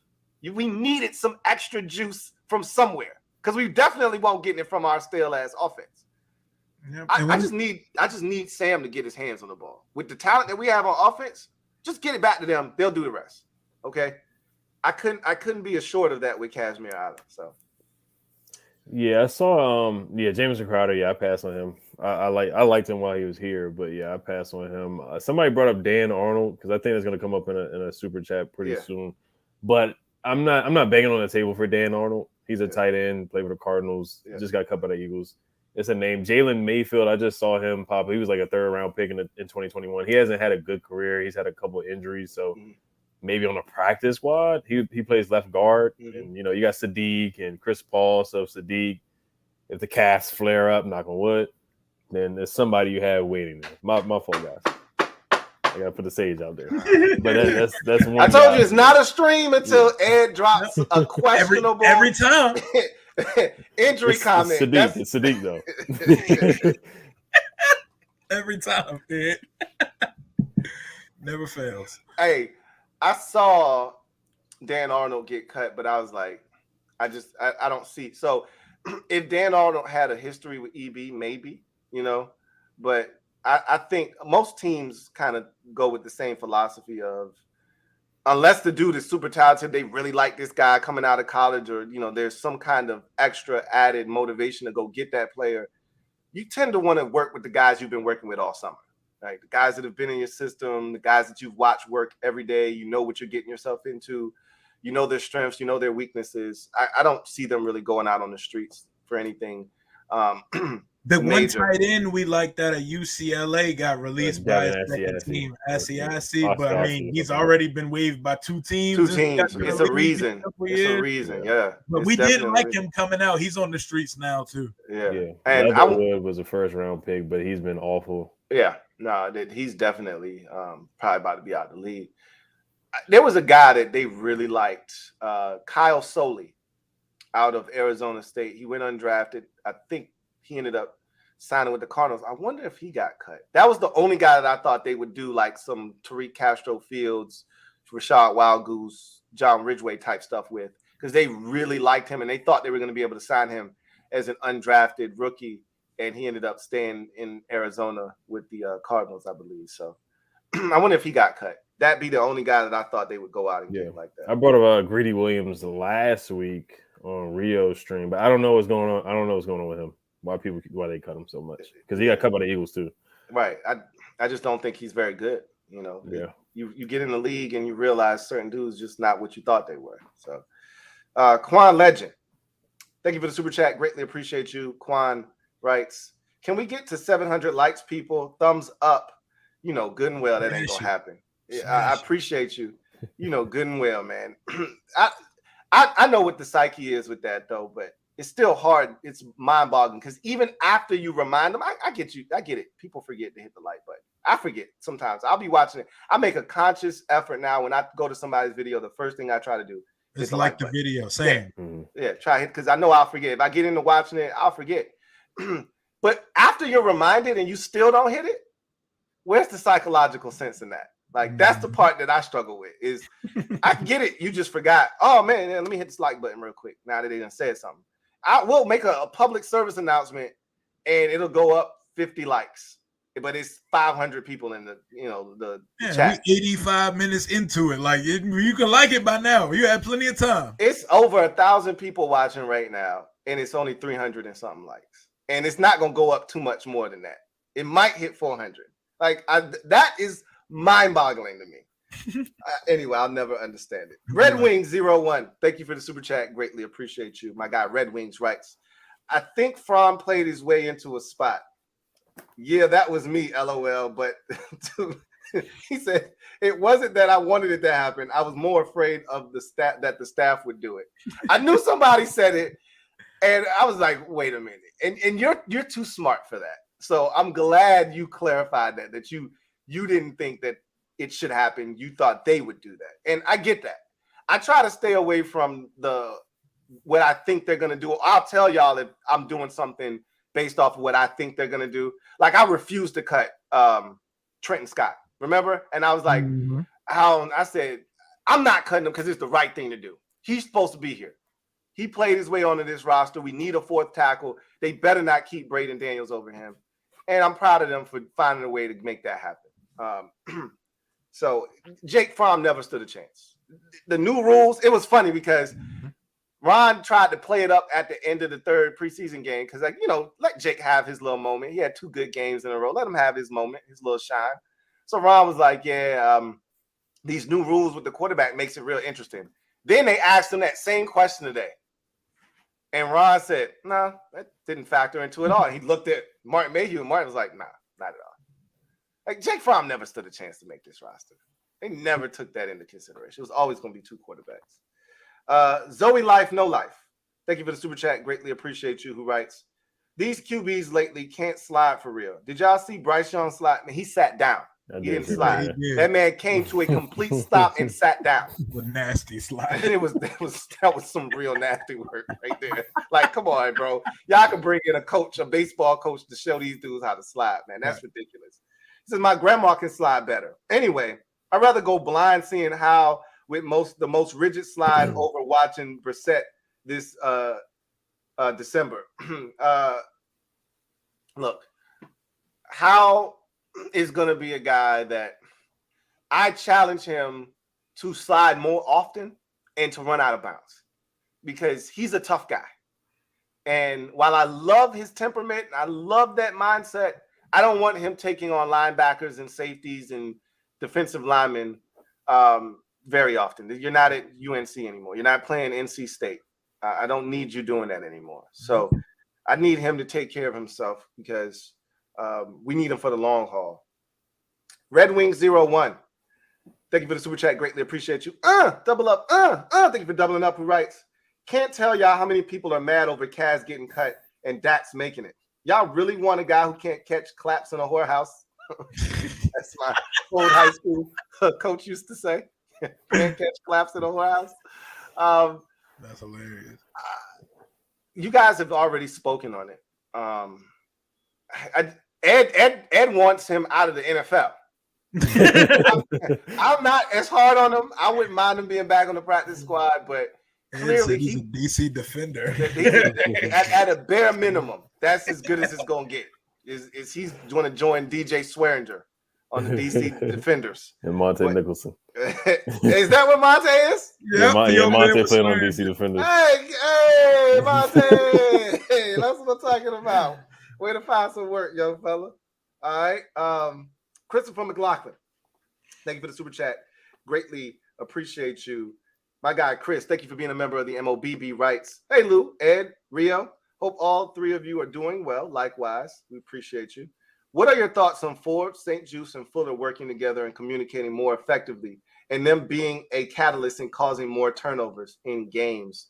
I'll start with you on that one, Ed. What do you think about the trio of Forbes, St. Juice, and Fuller in the secondary? Does this make our secondary that much better and more prone to maybe creating turnovers in 2023? I think so, yeah. Forbes just has a knack for forcing turnovers, being around the football. So I think he's going to do a great job of that. That's why they brought him here, to do that, to flip the field.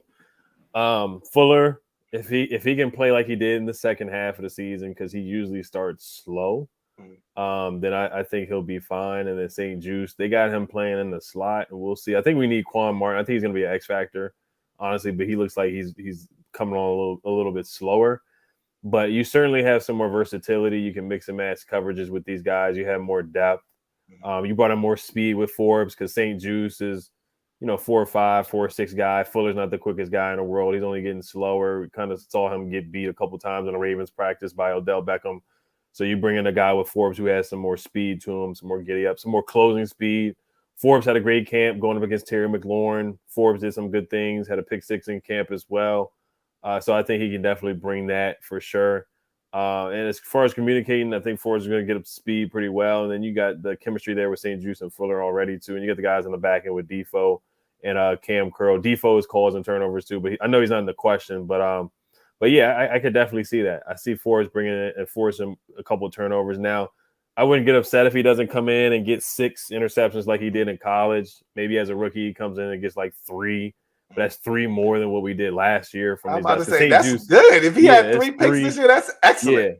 Yeah. If he comes in and gets 3, that's awesome. St. Juice is a guy that doesn't get picks, so I'm not expecting any picks from him.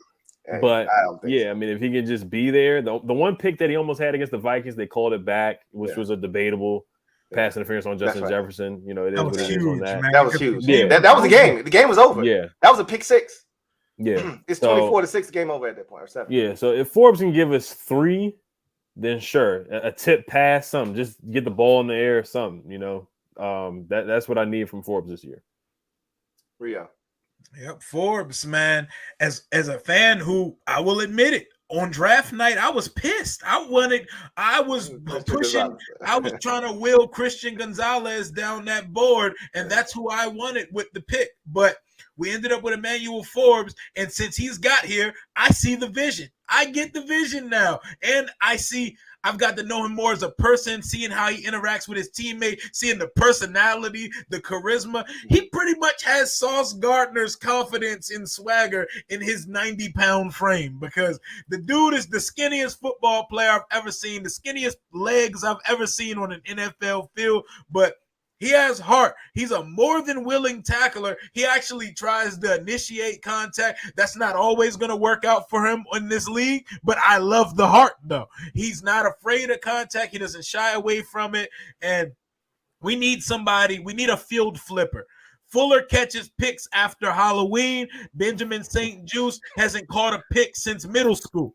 Right. So we need a corner that can change games, and he's bringing game-changing ability that not just to catch the pick. Once he gets his hands on it, he runs them back as good as any corner we've seen in FBS in the last 30, 40 years. So we needed that badly. Fuller, if you could just get to a faster start than usual, get started before Halloween this year, and we may be on and popping, because when Fuller gets going, he's a really good cornerback. You've seen in the Houston game, the Dallas game, where Dak tried him on the same play twice and then he cribbed him on the second one. If we can just get a game changer in the secondary, because I love the safety pairing too with Curl and Forrest, but like we need a corner, like a number one for real corner to put on an island and say go to work. And the other corners, they don't have to do as much work as him. We thought we could do that with Josh Norman, but we always picked corners and made them go against what made them good in the first place. Forbes, it seems like they got him exactly where he needs to be, and with a dominant defensive line, I don't see why he shouldn't be able to come in and already have a big impact as a rookie. Question for y'all: Is Kendall Fuller all right? Because it felt like he was missing some things towards the end.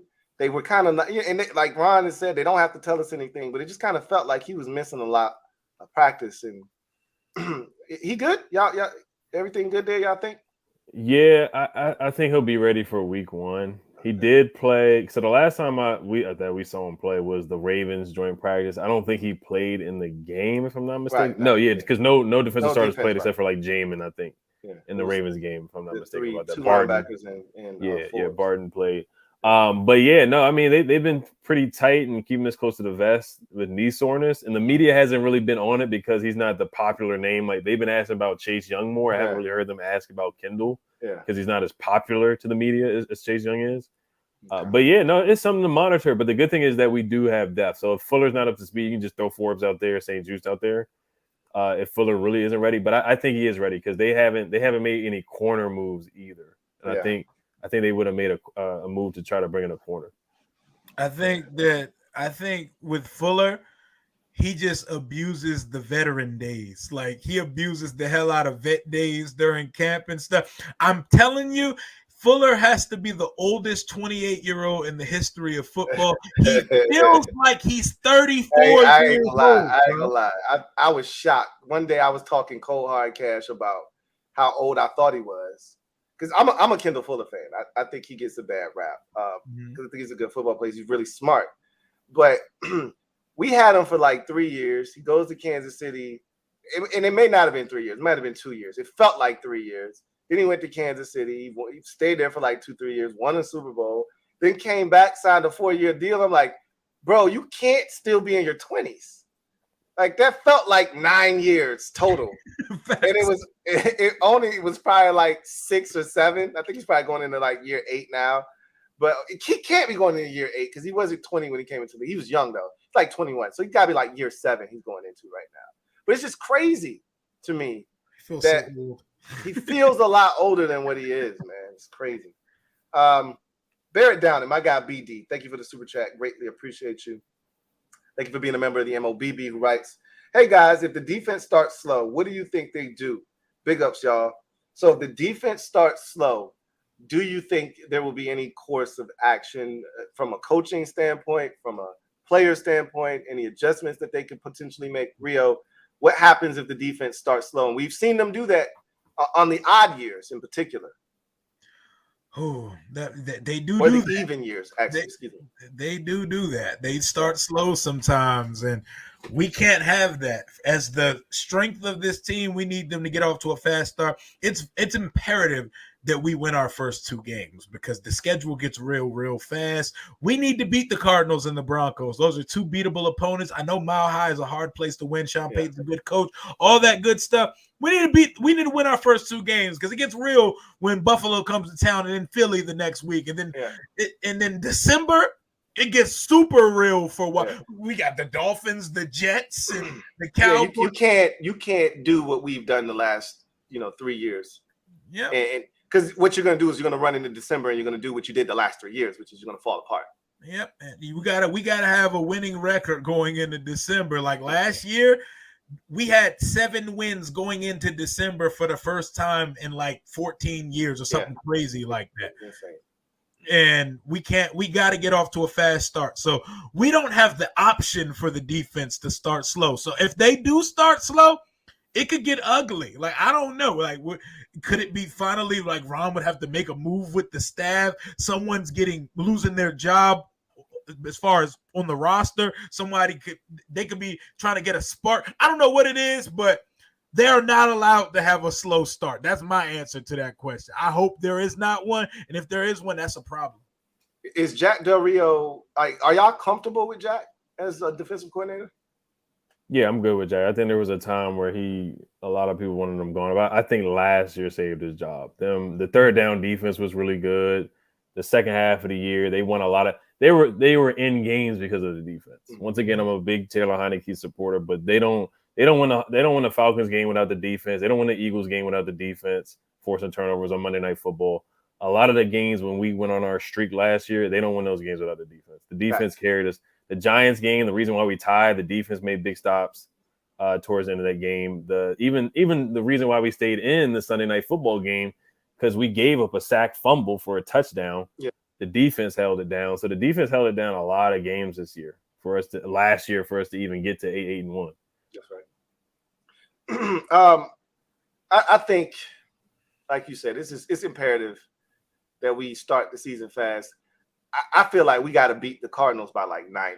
I know. Like if this can't this is how I know if it's different. And I know I said the same thing last year because week 1 last year felt different. You go up 14-3, you blow the lead, you're down 22-14, and you come back and win. You score 2 touchdowns and win the game.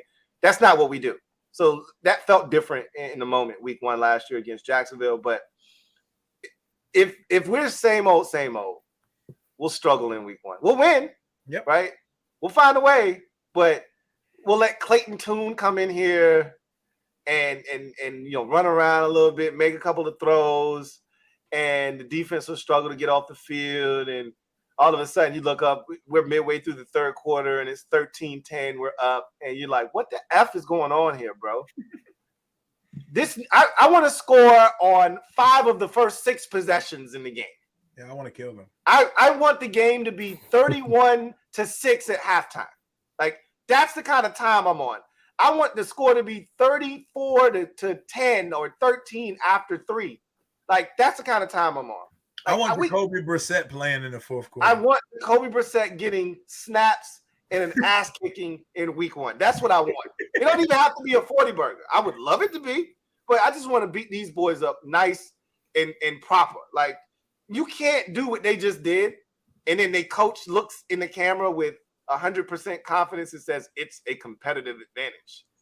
No, it's not. You're starting either Clayton Tune or you're starting Joshua Dobbs, who got there 3 weeks ago. There's no competitive advantage. We're not afraid of either one of them, okay? So we better crush them, is what I feel like. Like, we couldn't have asked for a better start week 1. First game without Snyder, and a quarterback who's making his first start in the year where he's been crowned the starter for the first time in his career. You could have asked for a better opponent. You gotta win by 2 touchdowns. You got to. But any given Sunday, I still won't sleep. Minimum. Oh, look, man, you're not wrong. They want us to crush them too. Their eyes are on the prize. They're watching that kid up USC. They don't want to win. What they gonna do with Kyler Murray there? They're going to trade his Call of Duty playing ass up out of there because they're not even hiding the tank right now. It's crazy what they're doing right now. Yeah, they traded the offensive lineman. They traded somebody else too. They traded Isaiah Simmons. Isaiah Simmons for like a 7th round pick. And they traded that man for a cold hot ham and cheese sandwich. I'm like, that right there is ridiculous. I'm surprised Howie Roseman ain't jump all over that. They were a team that would have made sense for Trey Lance too. Mm-hmm. Yeah, so I'm saving that for the Super Friends. I was about to ask y'all about that, but I'm gonna save it for the Super Friends because I ain't got a lot to say about that. I want to ask y'all opinions on that. I just won't say nothing. I'll keep my opinion to myself. How did y'all feel about the trade for Trey Lance in Dallas? How did you perceive that? Did it make any sense to you guys? I'll start with you on that one, Rio.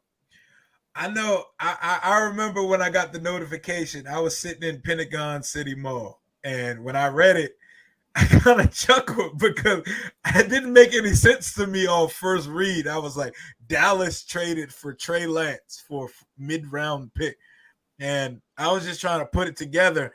And I was sitting here and thinking, I don't love it and I don't hate it for Dallas, but I guess isn't Dak's they can get out of Dak's contract after the season, right? So 2024, I think. He has to play this year and then next year and then after that. So 2 years, I believe. Okay, so they're taking a reclamation project, but it's a 4th round pick. So obviously it's a weird situation because they said that McCarthy and them were not notified of it.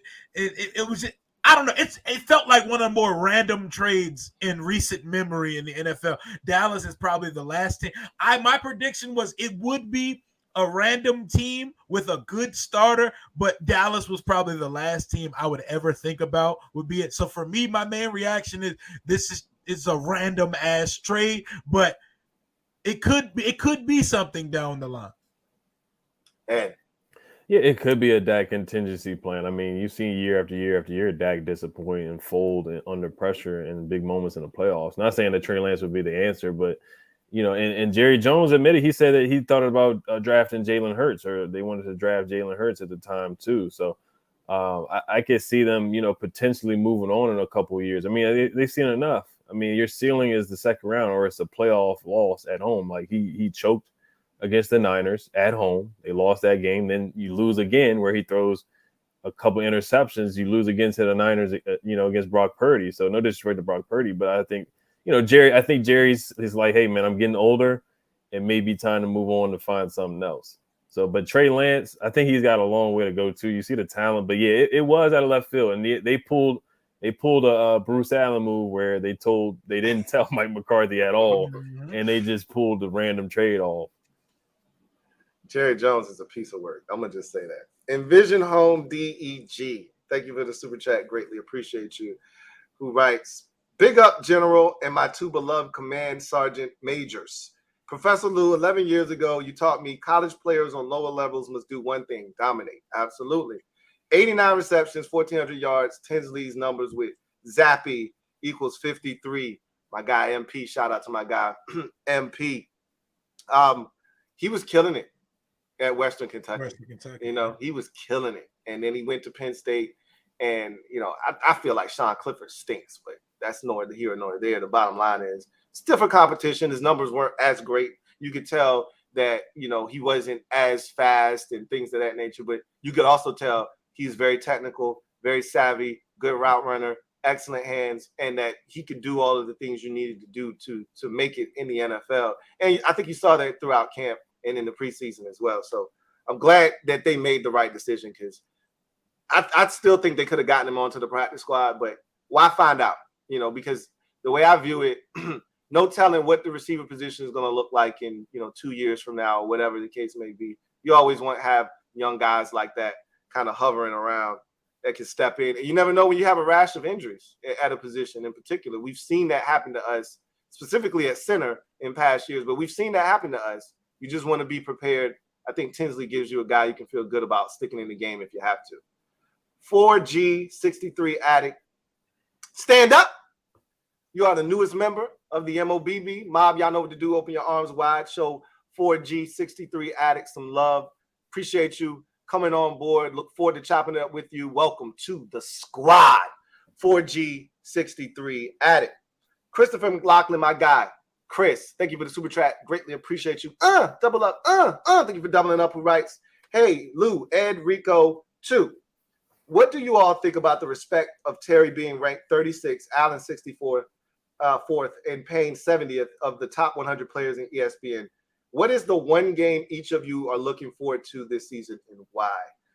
So we'll go, Ed. How do you feel about them being ranked where they were in the top 100 on the ESPN poll? And then what's one game you're looking forward to on the schedule?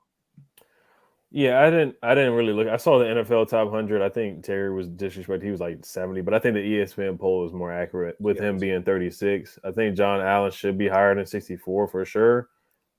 Payne a little bit higher than 70. I think Allen could probably be around in the 40s.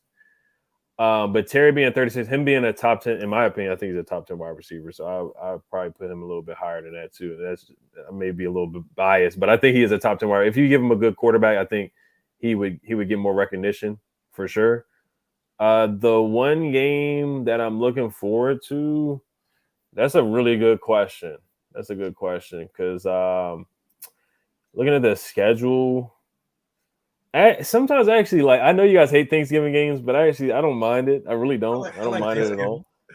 I don't. I can't. I know you guys don't like passion. I don't mind it, especially against Dallas. Yeah, especially when we went the 41-16 game. That was if probably you win, it is the best. But if you watched. lose, I'm miserable. Yeah, that was a fun game. I really enjoyed that game, winning 41-16. But I guess I would say the first. I would say other than that game, probably the first game of the season. I just want to see the energy of the stadium. I just want to see, because we have so much buzz. And looking at training camp, like the stands were packed. It was 10,000 people sometimes at the training camp game. So I really feel like the energy of that first game against the Cardinals is going to be crazy. Just without Dan, I think the energy is going to be crazy. This game we're going to win. It's going to feel like a college atmosphere almost. It could definitely. And the Ravens game, like, people were hyped about that. The energy was high. The Bengals game, people were doing the wave. Bro, they were doing the wave for 10 minutes straight, bro. Yeah. The day. Ron mentioned it. That when the coaches noticing it, that's when they was doing that shit for a minute. Mm-hmm. Yeah. So I just want to see the energy of that game. And then the Bills game should be fun too. Like that's a game where Von Miller's not playing. I'm not saying that's going to help us win, but him being out does help. But I want to see how we play against the big dogs. I want to see how. I think I think we do have a chance in that game. That's going to be the homecoming game. I think we have a chance more than what people think. Yep. And for me, like, I like the recognition. I like that people are starting to see our guys and notice and take account for how good some of the better players on this team are, man. Allen and Terry, they're the ambassadors of this franchise. They carry this team on their shoulders, and they represent us on and off the field. They are the culture. They're the heartbeat of this team. I don't care where the league ranks them because league rankings be all over the place. A lot of that stuff is popularity contests. It's like winning prom or homecoming king. Not really concerned with all of that, but I just like to see my guys on the list because put some respect on their name. Terry's a top 10 receiver, and John Allen is top 5 at his position in the NFL. That's why some of these people who suddenly think Payne is over Allen because of the sack production last year, they're like missing the big picture of how good Jonathan Allen is. Jonathan Allen gets busy. And as far as which game I'm looking most forward to, the Buffalo game is definitely one I have circled because their fans travel. Like, we're going to watch Buffalo Mafia, Bills Mafia jumping through tables at FedEx Field. And I was told that game is about 500 tickets from selling out already. So that's going to be crazy. But the game I got circled. The league ran it back, even though it was the nastiest third. Yeah, I was going there. The Bears, yeah.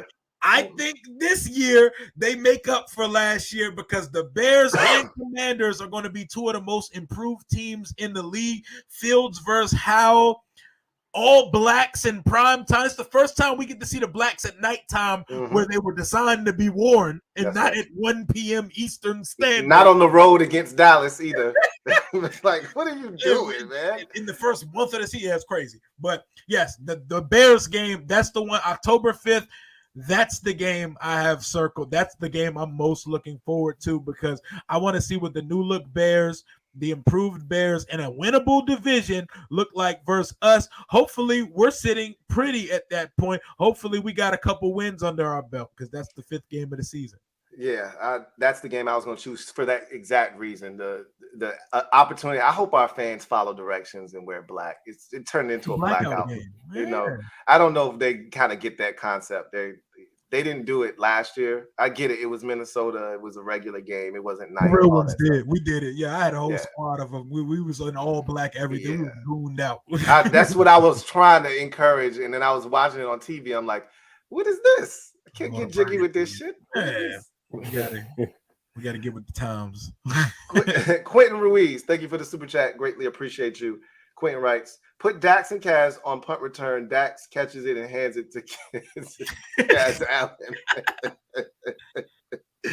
Hey, I will tell you, he is dynamic when he gets the ball in his hands, for whatever it's worth. If we're keeping it a buck. Like, he had a kickoff return in that same game where he dropped everything. And it was nasty. He like stuttered in the hole and then accelerated and got like 30 yards on a kickoff return. I was like, that was pretty impressive. Like, we know he's talented, but got to catch the ball. John Perez, thank you for the super chat. Greatly appreciate you. My guy, JP, writes, first time ever I've listened to Rio and Ed. Good. I'm glad this is what this is supposed to do. Expose, them to different audiences, and hopefully you go over and sub their channels up and continue to watch their content because they create great content. He says, Lou probably knows the answer to this question, but do y'all see Chase having a bounce back, comeback player of the year type of season? I'll let you handle that one first, Rio. I was speaking the Chase Young gospel when training camp started, man. I was all aboard the explosion's back. I see it. I see the fire in his eyes again. And then I quickly soured on him because I'm not really feeling how Chase has been moving, bro. Like, what's going on with him right now? They tell us the stinger was self-diagnosed, and they made a very specific point to tell us it was a self-diagnosed stinger. Like, oh, we didn't say he had a stinger, but he says he had a stinger. He's going to see an independent doctor. I don't know. Something about that reads and screams to me Chase is going to end up not available next week to play, and I hope we can see something out of him because we need him to show us something because Yes, I understand he had a really bad injury. It took a long time to come back. The man has 9 sacks in 28 games. And I know there's more to the position than sacks, but we took him with the second pick overall in that class.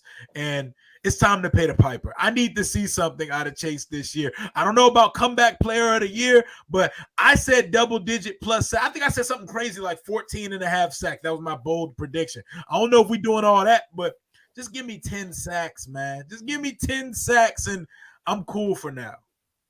Ed. I don't know, though. Yeah, no, I think he's gonna play week 1.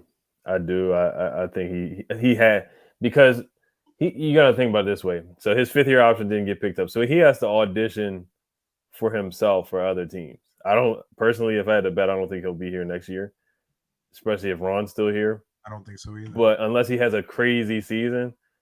But I think the bridge is kind of burned between him and Ron. I think there's some personal stuff behind the scenes, but I won't say too much because I'm just projecting a little bit too. But I don't think he'll have comeback player of the year, but I think he'll have a solid season. The explosiveness looked good. He got there on Deshaun, but he had to finish. He had to wrap up. So he had a good play in preseason. He only played in 1 series. Then he had the stinger. I think he'll be fine. As far as him being the generational talent that that he was supposed to be coming out, better than both Bosa brothers, that Todd McShay said, we're never going to get that out of him. But I do want to see consistency from him. I think the bar is really, really low for me now on him, which is unfortunate because, he was supposed to be a generational talent. But, yeah, I think the bar for me, it really is like 7 sacks. That's what he got his rookie year when he got defensive player of the year or rookie defensive player of the year. So that's my expectation for him. The bar has been lowered, but I think the knee looks good. He does look explosive. The knee brace isn't there. He has suited up for practice. He's been practicing, and then he won't participate in the team contact drills like the Ravens practice. He didn't participate. So it has been an odd situation, but he's been suiting up. So like he's not on the side field like Logan Thomas has been or like Curtis Samuel was. Yeah. For like weeks and weeks and weeks. So that's why I think he's going to be ready for week 1. But as far as the comeback player of the year, I don't see that. I think there's going to be a guy who definitely is going to like have a crazy comeback player of the year type season. So I think right now, I think I'm looking for him to really just play within the scheme and play with what the coaches want him to do too.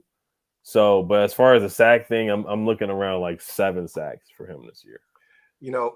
Both of y'all, I feel like we get it. Like, I've been saying this, and like Ed, I don't want to say too much, but I've been saying, I know Jack for a fact is not a Chase Young fan. Like, they were mad at him last year because of how long it took him to come back. And I've gone through the timeline already. I don't need to do that again, but it's funny that you said that, Rio, because I wasn't going to bring it up. But the self-diagnosed, like Ron went out of his way multiple times to tell us it's self-diagnosed. Like we didn't pull him out of the game. We didn't say he had a stinger. He said he had a stinger. Something was wrong. So we could be going through that same song and dance we went with him last year, where Ron and company have been, he's been cleared by the team physician, right? But Chase is seeing an independent doctor that's like, nah, you're not good yet. And Chase is like, nah, I ain't going out there yet. And we could play this song and dance until Chase feels like he's ready. Now, I get it. A stinger is different than a knee, but I don't know. I think I like Ed. I believe he'll be ready week 1. I think he'll play. But if he doesn't, here we go. Here we go again.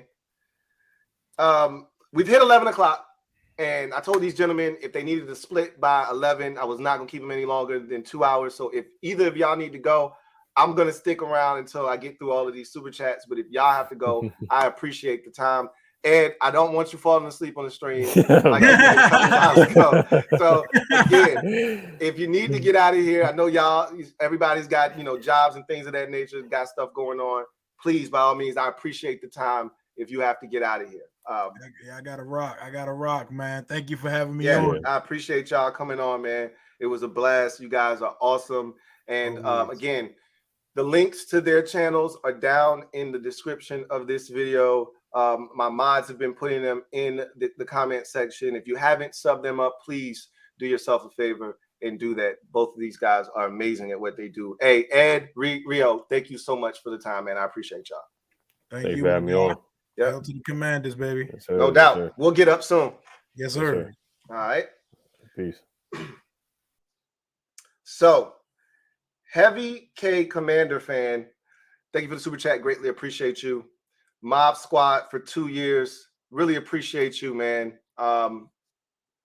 Salute. Says, congrats to Rio for Bleacher Report. I wish I would have got to read that while he was still on. I saw 11 o'clock. I made sure that I got him out of here because I wanted to keep my word. But we definitely gave him, his props on his show last week for that accomplishment of being on Bleacher Report. So if you're not checking him out, check him out. I think he'll be doing post game. I'll be doing post game, so you might be able to check his show. Is I think 30 minutes. So if you can do both, great. If not, you know how y'all figure it out. Y'all can juggle it or do whatever. You know, I'm always on for like 800 hours after the game anyway, so it doesn't matter. Shout out to him for that accomplishment. Eric DeBose, thank you for the super chat. Greatly appreciate you. Eric writes, good evening, gents. Salute. How would y'all feel if we added Dan Arnold to our tight end room over Hodges? HTTC, let's effing go. So we talked about that already, and I'm glad Ed brought it up because it allowed us to kind of cover your super chat before we got to it. But I liked Dan Arnold like 2 years ago. I liked Dan Arnold when he was first in New Orleans. I liked him when he was in Jacksonville, or I think he was in Carolina. Then I think he got traded to Jacksonville. They thought they were going to get a lot more out of him. They didn't. And now he's kind of bounced around. Matter of fact, I think he started out in Arizona. It might have been New Orleans first, then Arizona, or Arizona, then New Orleans. He played well to both of those spots. And then he's kind of been disappointing ever since. I like him personally. But again, he hasn't been in this offense, and I think they're going to just err on the side of, hey, the guy we've been working with, we're just going to continue to work with that guy. I think that's what they're going to go and do, honestly. Common DeLorean, thank you for the super chat. Greatly appreciate you. Common DeLorean writes, Lou, Rio, Ed dropping gems. Appreciate you. Says, EB has the offense running smooth. I'm going to be pissed if the D starts off slow. How much leash does Josh give Ron and JDR? I honestly don't believe they're going to do anything in season. Even if we get off to a slow start, I know a lot of people think they could be fired. I think they're going to allow them to finish out the year. Unless you have a specific coach in mind and you want to start that process. Like if Sean Payton were still out there, then it makes sense to fire Ron because you can't talk to other coaches while you still have a full-time coach in-house working, with your team. But if you fire that coach and there's an interim head coach that's coaching, you can do whatever you want. You can talk to whoever you want because your head coaching vacancy, your head coaching position is actually vacant. So it would then make sense. But right now, there's no hot name. There's no big name guy that you can talk to that's sitting out for a year that got fired and is going to do TV work for a year or two. Like Sean Payton was the last one, right? There isn't a guy out there right now. So I don't think there's any benefit to moving on from Ron and Jack during the season unless you want to see what EB does in that role, right? Then you could move on from Ron, insert EB, and let's say it's 7 games left in the season and you go from there and see how he does on that trial basis to see if you want to retain him as the head coach overall. But again, I personally don't see them doing anything. And I don't see us getting to a point where we're having those conversations this year. I don't personally, but we'll see. Frankie, thank you for the super chat. Greatly appreciate you. Thank you for being a member of the MOBB, who writes, Brandon Smith waived by Carolina and Zach Kuntz waived by the Jets are 2 players that caught my eye. Kuntz is a fellow Monarch alum. I think there's an upside with him, similar to what they see in Curtis Hodges, big, tall kid. Kuntz is 6'7". He's a better athlete, I think, personally, than that of Curtis Hodges, but probably has a lot of work to do. Jets are loaded at tight end, so that's probably why he didn't make that roster. And Brandon Smith waived by Carolina. I'll just continue to say I don't see them going out and getting anybody else's stuff necessarily. It's going to have to be a guy that they loved in the draft process, that they really felt good about. But even then, you're taking somebody off the 53 man. It's not like you're adding these guys to the practice squad. I mean, you theoretically could offer them a practice squad position, but the likelihood is if they got cut from a team, they're just going to stick with the team that drafted them or gave them an opportunity because they're already comfortable there. They've made friends. They know the system. The coaching staff knows them. They know the coaching staff, so they know what to expect. It's like a guaranteed job almost. Like, all right, I know that I'm going to be here, and if they put me on the practice squad, I'm going to be here. If I go to Washington, I get there, and 3 weeks in, they don't like me. They could cut me, get rid of me, and swap me out for somebody else on the practice squad. And then, the team that I left, who had an opportunity for me, doesn't have any more spots available. And now I'm out here sitting without a job. So most guys just take the bird in hand, versus the two in the bush, because they know this opportunity right here in front of me is a guarantee. Like Jared Patterson was talking about that the other night. Like, he's like, I know I'm going to be on the practice squad, which I'm like, when he said it, I was like, I don't know if you're going to be on the practice squad this year, bro. But he was like, a lot of guys, want an opportunity to play in the league. I'm cool. I want to be on the roster, but I get this opportunity. I'm not taking it for granted. I just want to be on somebody's practice squad because I'm halfway in the door. My foot's in the door, so to speak. So I think they're going to keep guys on their roster and not go out venturing, looking for other players like they did in previous years. Last year in particular is when they really hit the jackpot with John Ridgeway. And then they went out and got Tariq Castro-Fields and Rashad Wildgoose, even though those two didn't really pay off in terms of huge dividends. Those guys did play special teams, and we did use Rashad Wildgoose, albeit very ineffectively. We did use him last year as well. Heavy K, Commander fan, thank you for the super chat. Greatly appreciate you. Double up. Thank you for doubling up. Who writes, like the picks, Rodgers, Dax, and Ron are placeholders. I think Rodgers, not Rodgers. I think Hodges is definitely a placeholder. Like, if they're gonna cut somebody, they like somebody out on the streets, that he's the first guy to go. He would be the first guy to go. Jordan like the GOAT. Thank you for the super chat. Greatly appreciate you. Jordan like the GOAT writes, for the panel, name one player on offense and defense that has a breakout year. Unfortunately, we didn't make it to that comment in enough time to go around the panel. A breakout player for me, and we did this on RIO'S channel, so I think we were kind of all in agreement that the low-hanging fruit was Jahan Dotson. He just seems poised for a massive year. I throw in another name at the receiver position, though. De'Ami Brown looks like he's ready to finally make his mark in the NFL with his guy Sam out there. And we saw Sam is willing to throw him some trust balls, because that touchdown that he caught against the Ravens, he was not open when that ball was released. So that was nothing but chemistry between two dudes. And De'Ami even said, he went up to Sam and said, hey, man, I appreciate you giving me a chance on that one after the play, because he wasn't open. If there isn't that mutual trust that they had from UNC, he's not throwing that ball up to him, right? So I truly believe that De'Ami's in a position to really make some noise this year on the offensive side of the football. Another guy that I think could have I've said this already, Sam Cosmi is a candidate for me to break out at guard. I think, again, health is the thing that has been one of his biggest deterrents to success, but I think guard is a natural position for him, honestly. And so I think he has a chance to be outstanding this year. And, Cole Turner's looked good. And I don't know what, will become of his role in the offense when Logan Thomas gets back, but he's done some really good things. Defensively, there's a number of guys. Sweat's trying to get to the bag. He needs a breakout year. Chase Young is trying to get to the bag. He needs a breakout year. Cody Barton needs a big year if he wants to be back here. Jamin Davis, they're still waiting on Jamin Davis to have a breakout year. Benjamin St. Juste doesn't have an NFL pick to his name. Like, we're waiting on him to produce some turnovers at any point, you know.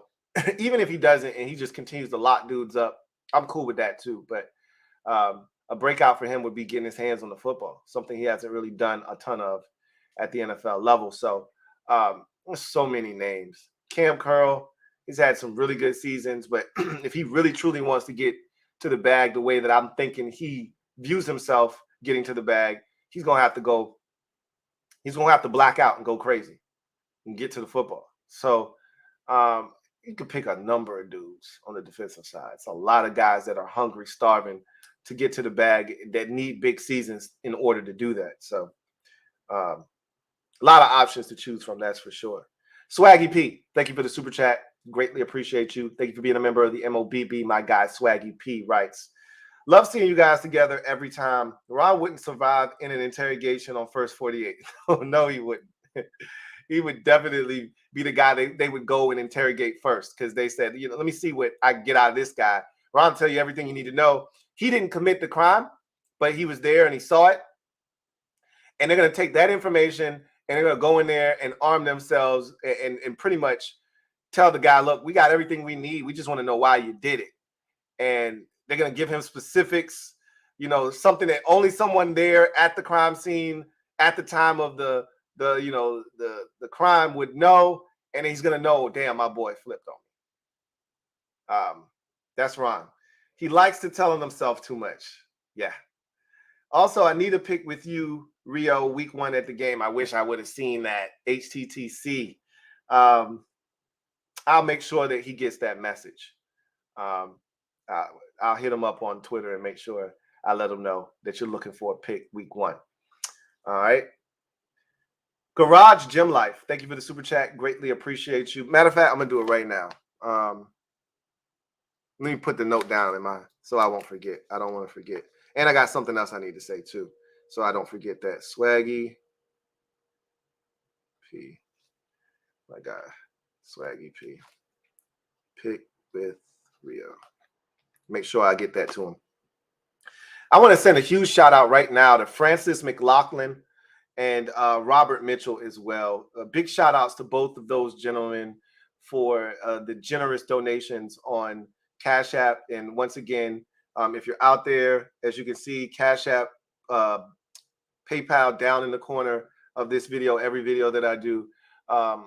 If you want to donate, man, I truly do appreciate all of that. Helps continue to power the movement here on the Louie Tee Network. Can't thank you guys enough for those contributions. So once again, Francis McLaughlin and Robert Mitchell, thank you guys so much for your generosity on Cash App. I really, truly do appreciate both of you. Thank you so much. Garage Gym Life, thank you for the super chat. Greatly appreciate you. Who writes, EB isn't replacing Ron unless the next GM isn't one of those that already passed him over 17 times. You're probably right. I've said this already. I don't think there's a scenario in which EB is here and Ron isn't. So I truly believe the only way EB is back next year is if he's here in the same role that he's in right now as the offensive coordinator under Ron Rivera and Martin Mayhew and Marty Herney and company. So I don't see a way in which EB is here as the head coach. But guess what? The owner has say so. And if the owner really becomes smitten with EB and the job that he's done, doesn't really matter what the GM wants. He could pick the head coach first and then go out and pick a GM and say, hey, are you cool with Eric Bieniemy being your head coach? Because if not, I'll look for somebody else. Most guys aren't going to turn down an opportunity to be their own GM, even if they don't love the coach. So, but you always want that relationship to be amicable, and really you want that relationship to be guys that are in the same on the same page. Like that's what they did in San Francisco. Kyle Shanahan was the head coach. He's got all the power there. He went out and sought after John Lynch as his GM, right? And he wasn't going to turn down an opportunity to be a GM. He hadn't even been in an NFL front office before. He was calling games for Fox. He wasn't going to turn down an opportunity to be a GM. He may not always agree with Kyle Shanahan, but I think they do a pretty good job out there for the most part. you can see a situation like that where the owner steps in and says, hey, I want EB. I like him. He's my guy. And then they go out looking for a GM, and he's like, are you cool with this? Because if you're not, I'm going to have to find somebody that is. We'll see what happens. Rocky D, thank you for the super chat. Greatly appreciate you. Double up. Thank you for doubling up. Rocky D writes, the last good punt/kick returner was Brandon Banks. Just a random thought, LOL. No, we actually got some great production out of DeAndre Carter. He was really good 2 years ago. He returned a kickoff for a touchdown, had some moments as a punt returner as well.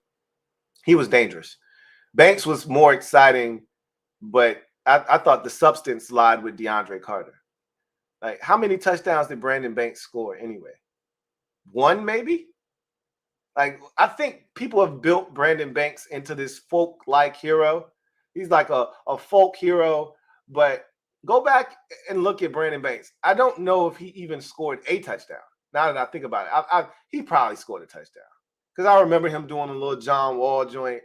He had to have scored at least once. I don't think he scored 3 touchdowns, though, in a year. Like, people make it out to seem like this dude was so like he was Josh Cribbs or something. I think you guys are misremembering. Brandon Banks used to run backwards a lot. Anyway, I digress. Going off on a tangent. Metaphor, thank you for the super chat. Greatly appreciate you. Metaphor, thank you for being a member of the MOBB writes, is Ed falling asleep again? SH14 on Burgundy. He just made a pitch for his merch, so y'all check him out. SH14 on Burgundy. I thought I saw Ed's eyes get a little low on one of his, but he was actually talking at the time, so I was like, I don't think he's falling asleep, but I could definitely see Ed was wearing down. But I had already told him, 11, I'm gonna have y'all out of there by 11. So I'm glad I was able to get him out of there because another 30, you might have caught Ed over there with a couple of them head bobs, the joints where you fighting hard, but that neck give way, pow, and you wake up. My mom is good for about 3 or 4 of them joints. She'll break her neck over there. The worst ones are the ones where you fall backwards. The ones down, they hurt a little bit, but you snap right back. The ones back, that's to go all the way back. And that you get a crick in your neck if you do it hard enough, and your mouth might be open. You might get one of them as well. So, yeah, man. I think Ed might have got a couple of those joints if he'd have been here a little bit longer. That's my guy, though. Will, thank you for the super chat. Greatly appreciate you. Will writes, Raven Marlon Humphrey stated on his podcast that Eric Bieniemy has our wide receivers running interesting concepts. Where will our wide receiver core rank after this season? Hey, I saw that snippet of the interview that you were talking about. I reposted it on X, and he talked about the concepts being interesting. He talked about Sam Howell looking comfortable. He talked about how he likes the talent on the team, and he really likes what EB has them doing, and he thinks we could be a really solid team this year. And I don't disagree with him. So you already know I'm bullish on our wide receivers. So that's an easy question. And you heard Ed when he was here talk about how bullish he is on the receivers as well. And I think Rio is in the same boat. He feels really good about these receivers. So I think you would have gotten the same response out of all of us that we're pretty bullish on all the receivers on this team. The top 3 in particular, even going as far as adding Diami in that mix with the top 4, I think those guys are as dangerous a group of 4 as you'll find in the NFL. I think our depth at receiver, second to none in the NFL. There's teams with, better number ones. There's teams with better, duos. You won't find many trios better than ours. There's like 3 or 4 that I think are better than ours. I don't know if you find a team that can go 4 deep like we can, though. And I know Diami still has a lot to prove, and so people will probably look at me side-eyed if I tried to throw Diami in a conversation as if he's had a Cam Sims type season where he's had 600 and some odd yards receiving in a single season, which he hasn't. But we've seen the talent. We've seen the moments. The Tennessee game stands out and sticks out like a sore thumb. And he's looked good this preseason. I think Diami's ready. I thought he made some big catches last year. I always document them. They're well documented on this channel. The Atlanta game, the catch in the Eagles game right before halftime. Those are some big catches, that we don't talk about a lot because it's just another catch. You feel like, but those are big catches in those games, in those particular moments. We don't win those games, I don't think, without those catches. So I think this is going to be a really good group of receivers. I really, truly do. John Perez, my guy, JP. Thank you for the super chat. Greatly appreciate you. Double up. Thank you for doubling up. Who writes, call me crazy, but I actually think we can upset Buffalo in week 3. We always get one upset every year under Ron. This could be our upset win. I wouldn't be shocked if we beat Buffalo. If the game were in Buffalo, we have no chance. You got no chance. That's what you got. If we had to go to Buffalo. But them coming to us, we've actually had quite the success against Buffalo at home. We've played really well against the Bills. Now, obviously, those games weren't against Josh Allen, so that changes things drastically. But we've had success against the Bills at home. And I like our chances against the Bills at home. The Bills are one of those teams that, look, they can carve you up, and you can have your work cut out for you that day with Josh Allen running around. He's the kind of quarterback that gives us fits because he can extend plays, he can run around, make things happen. But he'll also, put the ball in harm's way. And there are games where if you get after him and he's trying to do too much, like the Jacksonville game a couple of years ago when they lost to the Jaguars, like 13-6 or whatever it was, or 7-6, whatever that score was. There are games where the Bills just get shut down. Last year, they did it against the Dolphins, where I think they scored like 10 or 13 points.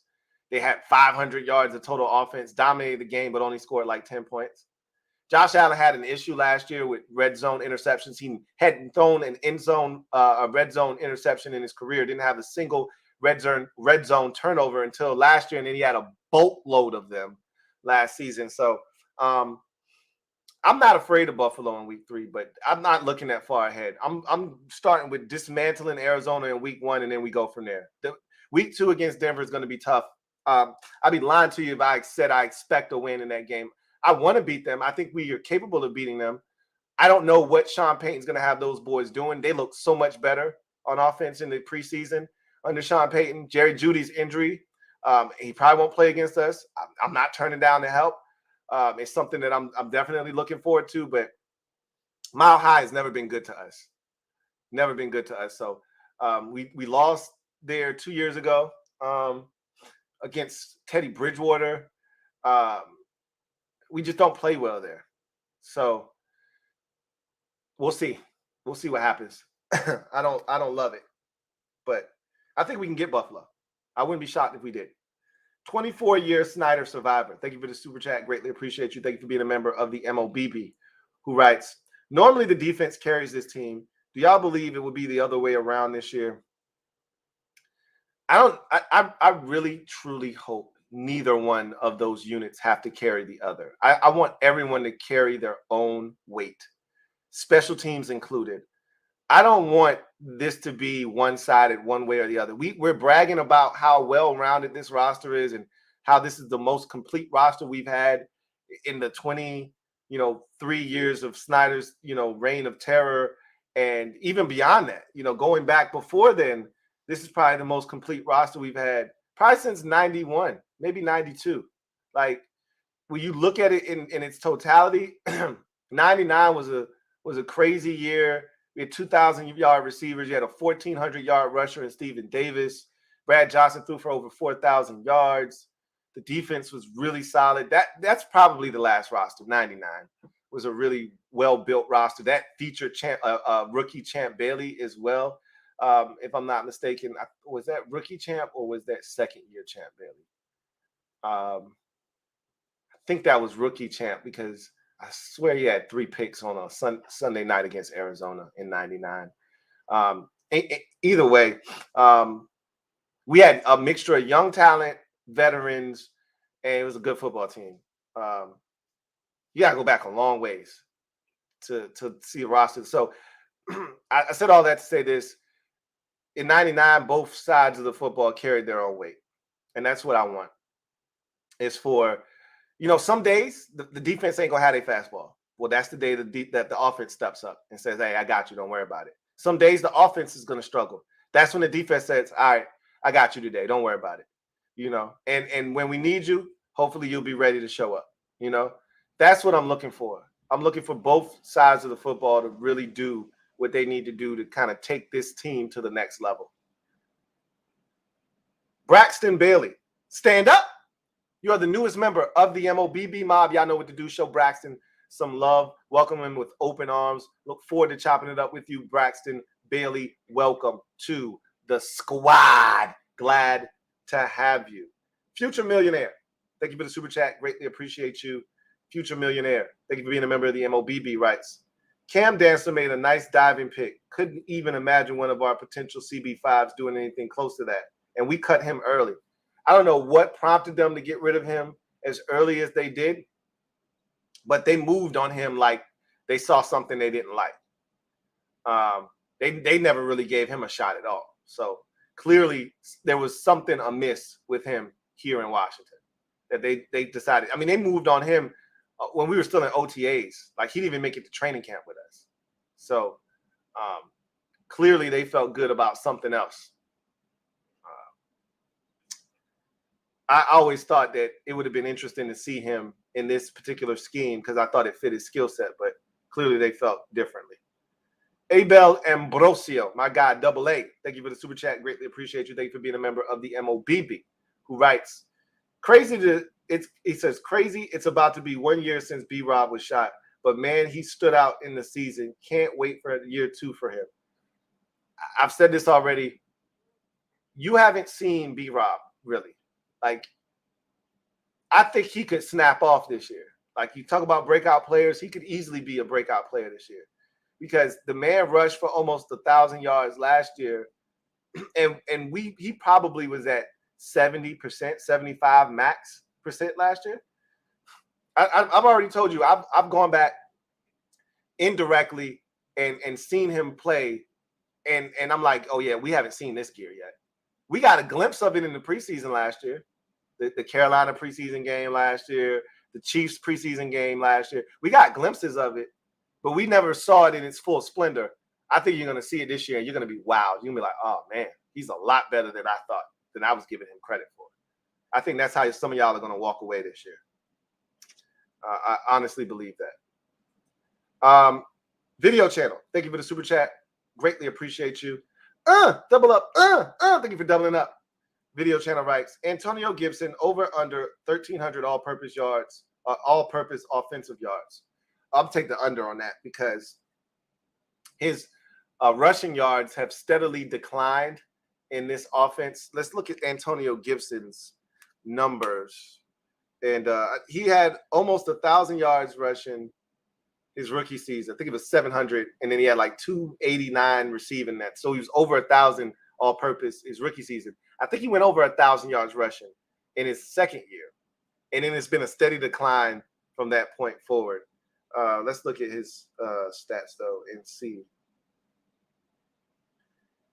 what he's done. So 795 in his rookie season rushing. Let's get to all of his yards. So let's see. All right. So in his rookie season, 795 yards rushing on 170 carries. So 4.7 a pop, 11 touchdowns. That was the thing that was most impressive. He had 11 touchdowns in his rookie season. And then he had 36 catches for 247 yards. So he had over 1,000 yards of all-purpose offense his rookie season. Second year, he had more catches, slightly more yards receiving, 42 catches for 294 and 3 touchdowns through the air. But the rushing yards was a career high, 1,037, 7 touchdowns. But, the fumbles were a problem that year, which is what prompted them to draft Brian Robinson. He had 5 fumbles that year as a runner and 1 as a receiver. So that was as productive as it got, and he barely got over 1,300 that year. Okay. So if you're looking at him in that regard, last year 546 yards on the ground on 149 totes, the lowest of his career. 3.7 yards per carry, which is also a career low. And then he had an uptick in receptions, 4 more from the year previous. He had 46 last year, 353 yards though, so not a lot of production there. And he was at almost 900 yards of total offense last year. So I can't see him getting the 1,300. I take the under on that for sure. Now, if you said all-purpose yards and he ended up returning kickoffs at some point this season, yeah, definitely. But if you're just talking about all-purpose offensive yards, no way. I think he hits 1,300. That's too lofty of a number for him. Even though he could be a much bigger part of the offense this year, still think that's going to be a bit of a lofty goal for him, to say the least. So that is the last super chat, and I think that's going to do it for us. That was a fun show. We got into the roster. I really don't think they're going to do much more. You know, I'm interested to see how the practice squad kind of fills out. We'll find that out over the next week or so. I don't think they're going to make any big splashes in terms of trading for anybody or going out and getting somebody's, 6th or 7th round pick that got cut this year, like they did last year. I don't think they're going to do that this year. I think they're going to kind of stick to the guys that they've had in camp, honestly speaking. We'll see what happens, though. Tomorrow night, 8 o'clock Eastern time, we're going to be over on the NFC East Super Friends channel. Link is in the description of this video. If you haven't already subbed up, please go over there, sub up that channel. I'm going to need you in full force. There is no super chats tomorrow night.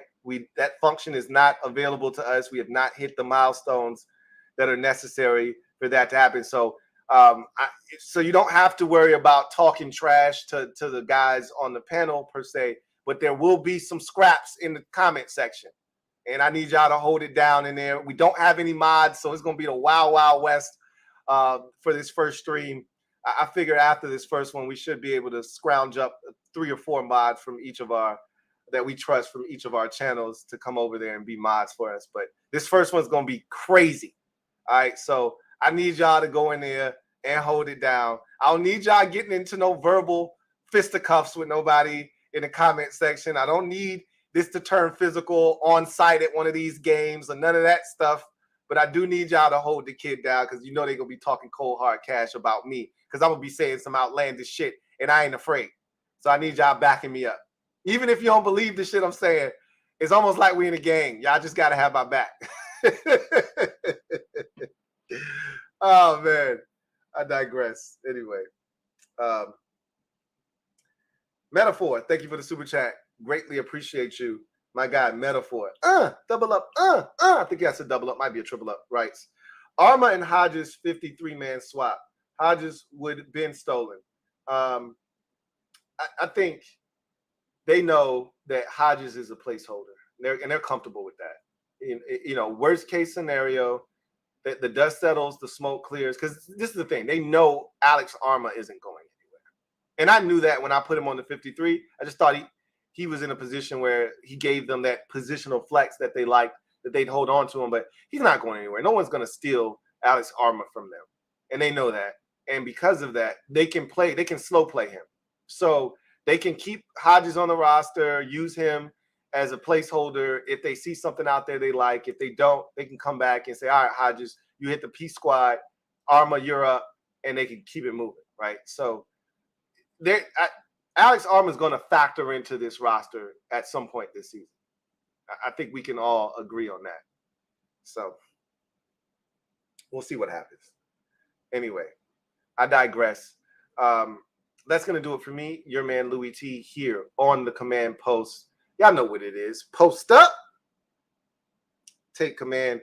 I appreciate y'all kicking it with the kid tonight. 8 o'clock P tomorrow night. NFC East Super Friends live stream over on the NFC East Super Friends YouTube channel. Please be there.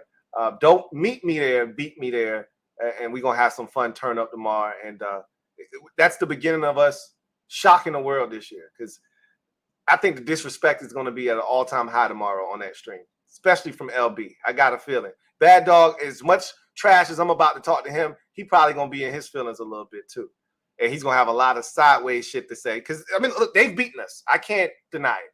They've beaten us. So I don't give a shit. I don't give a shit.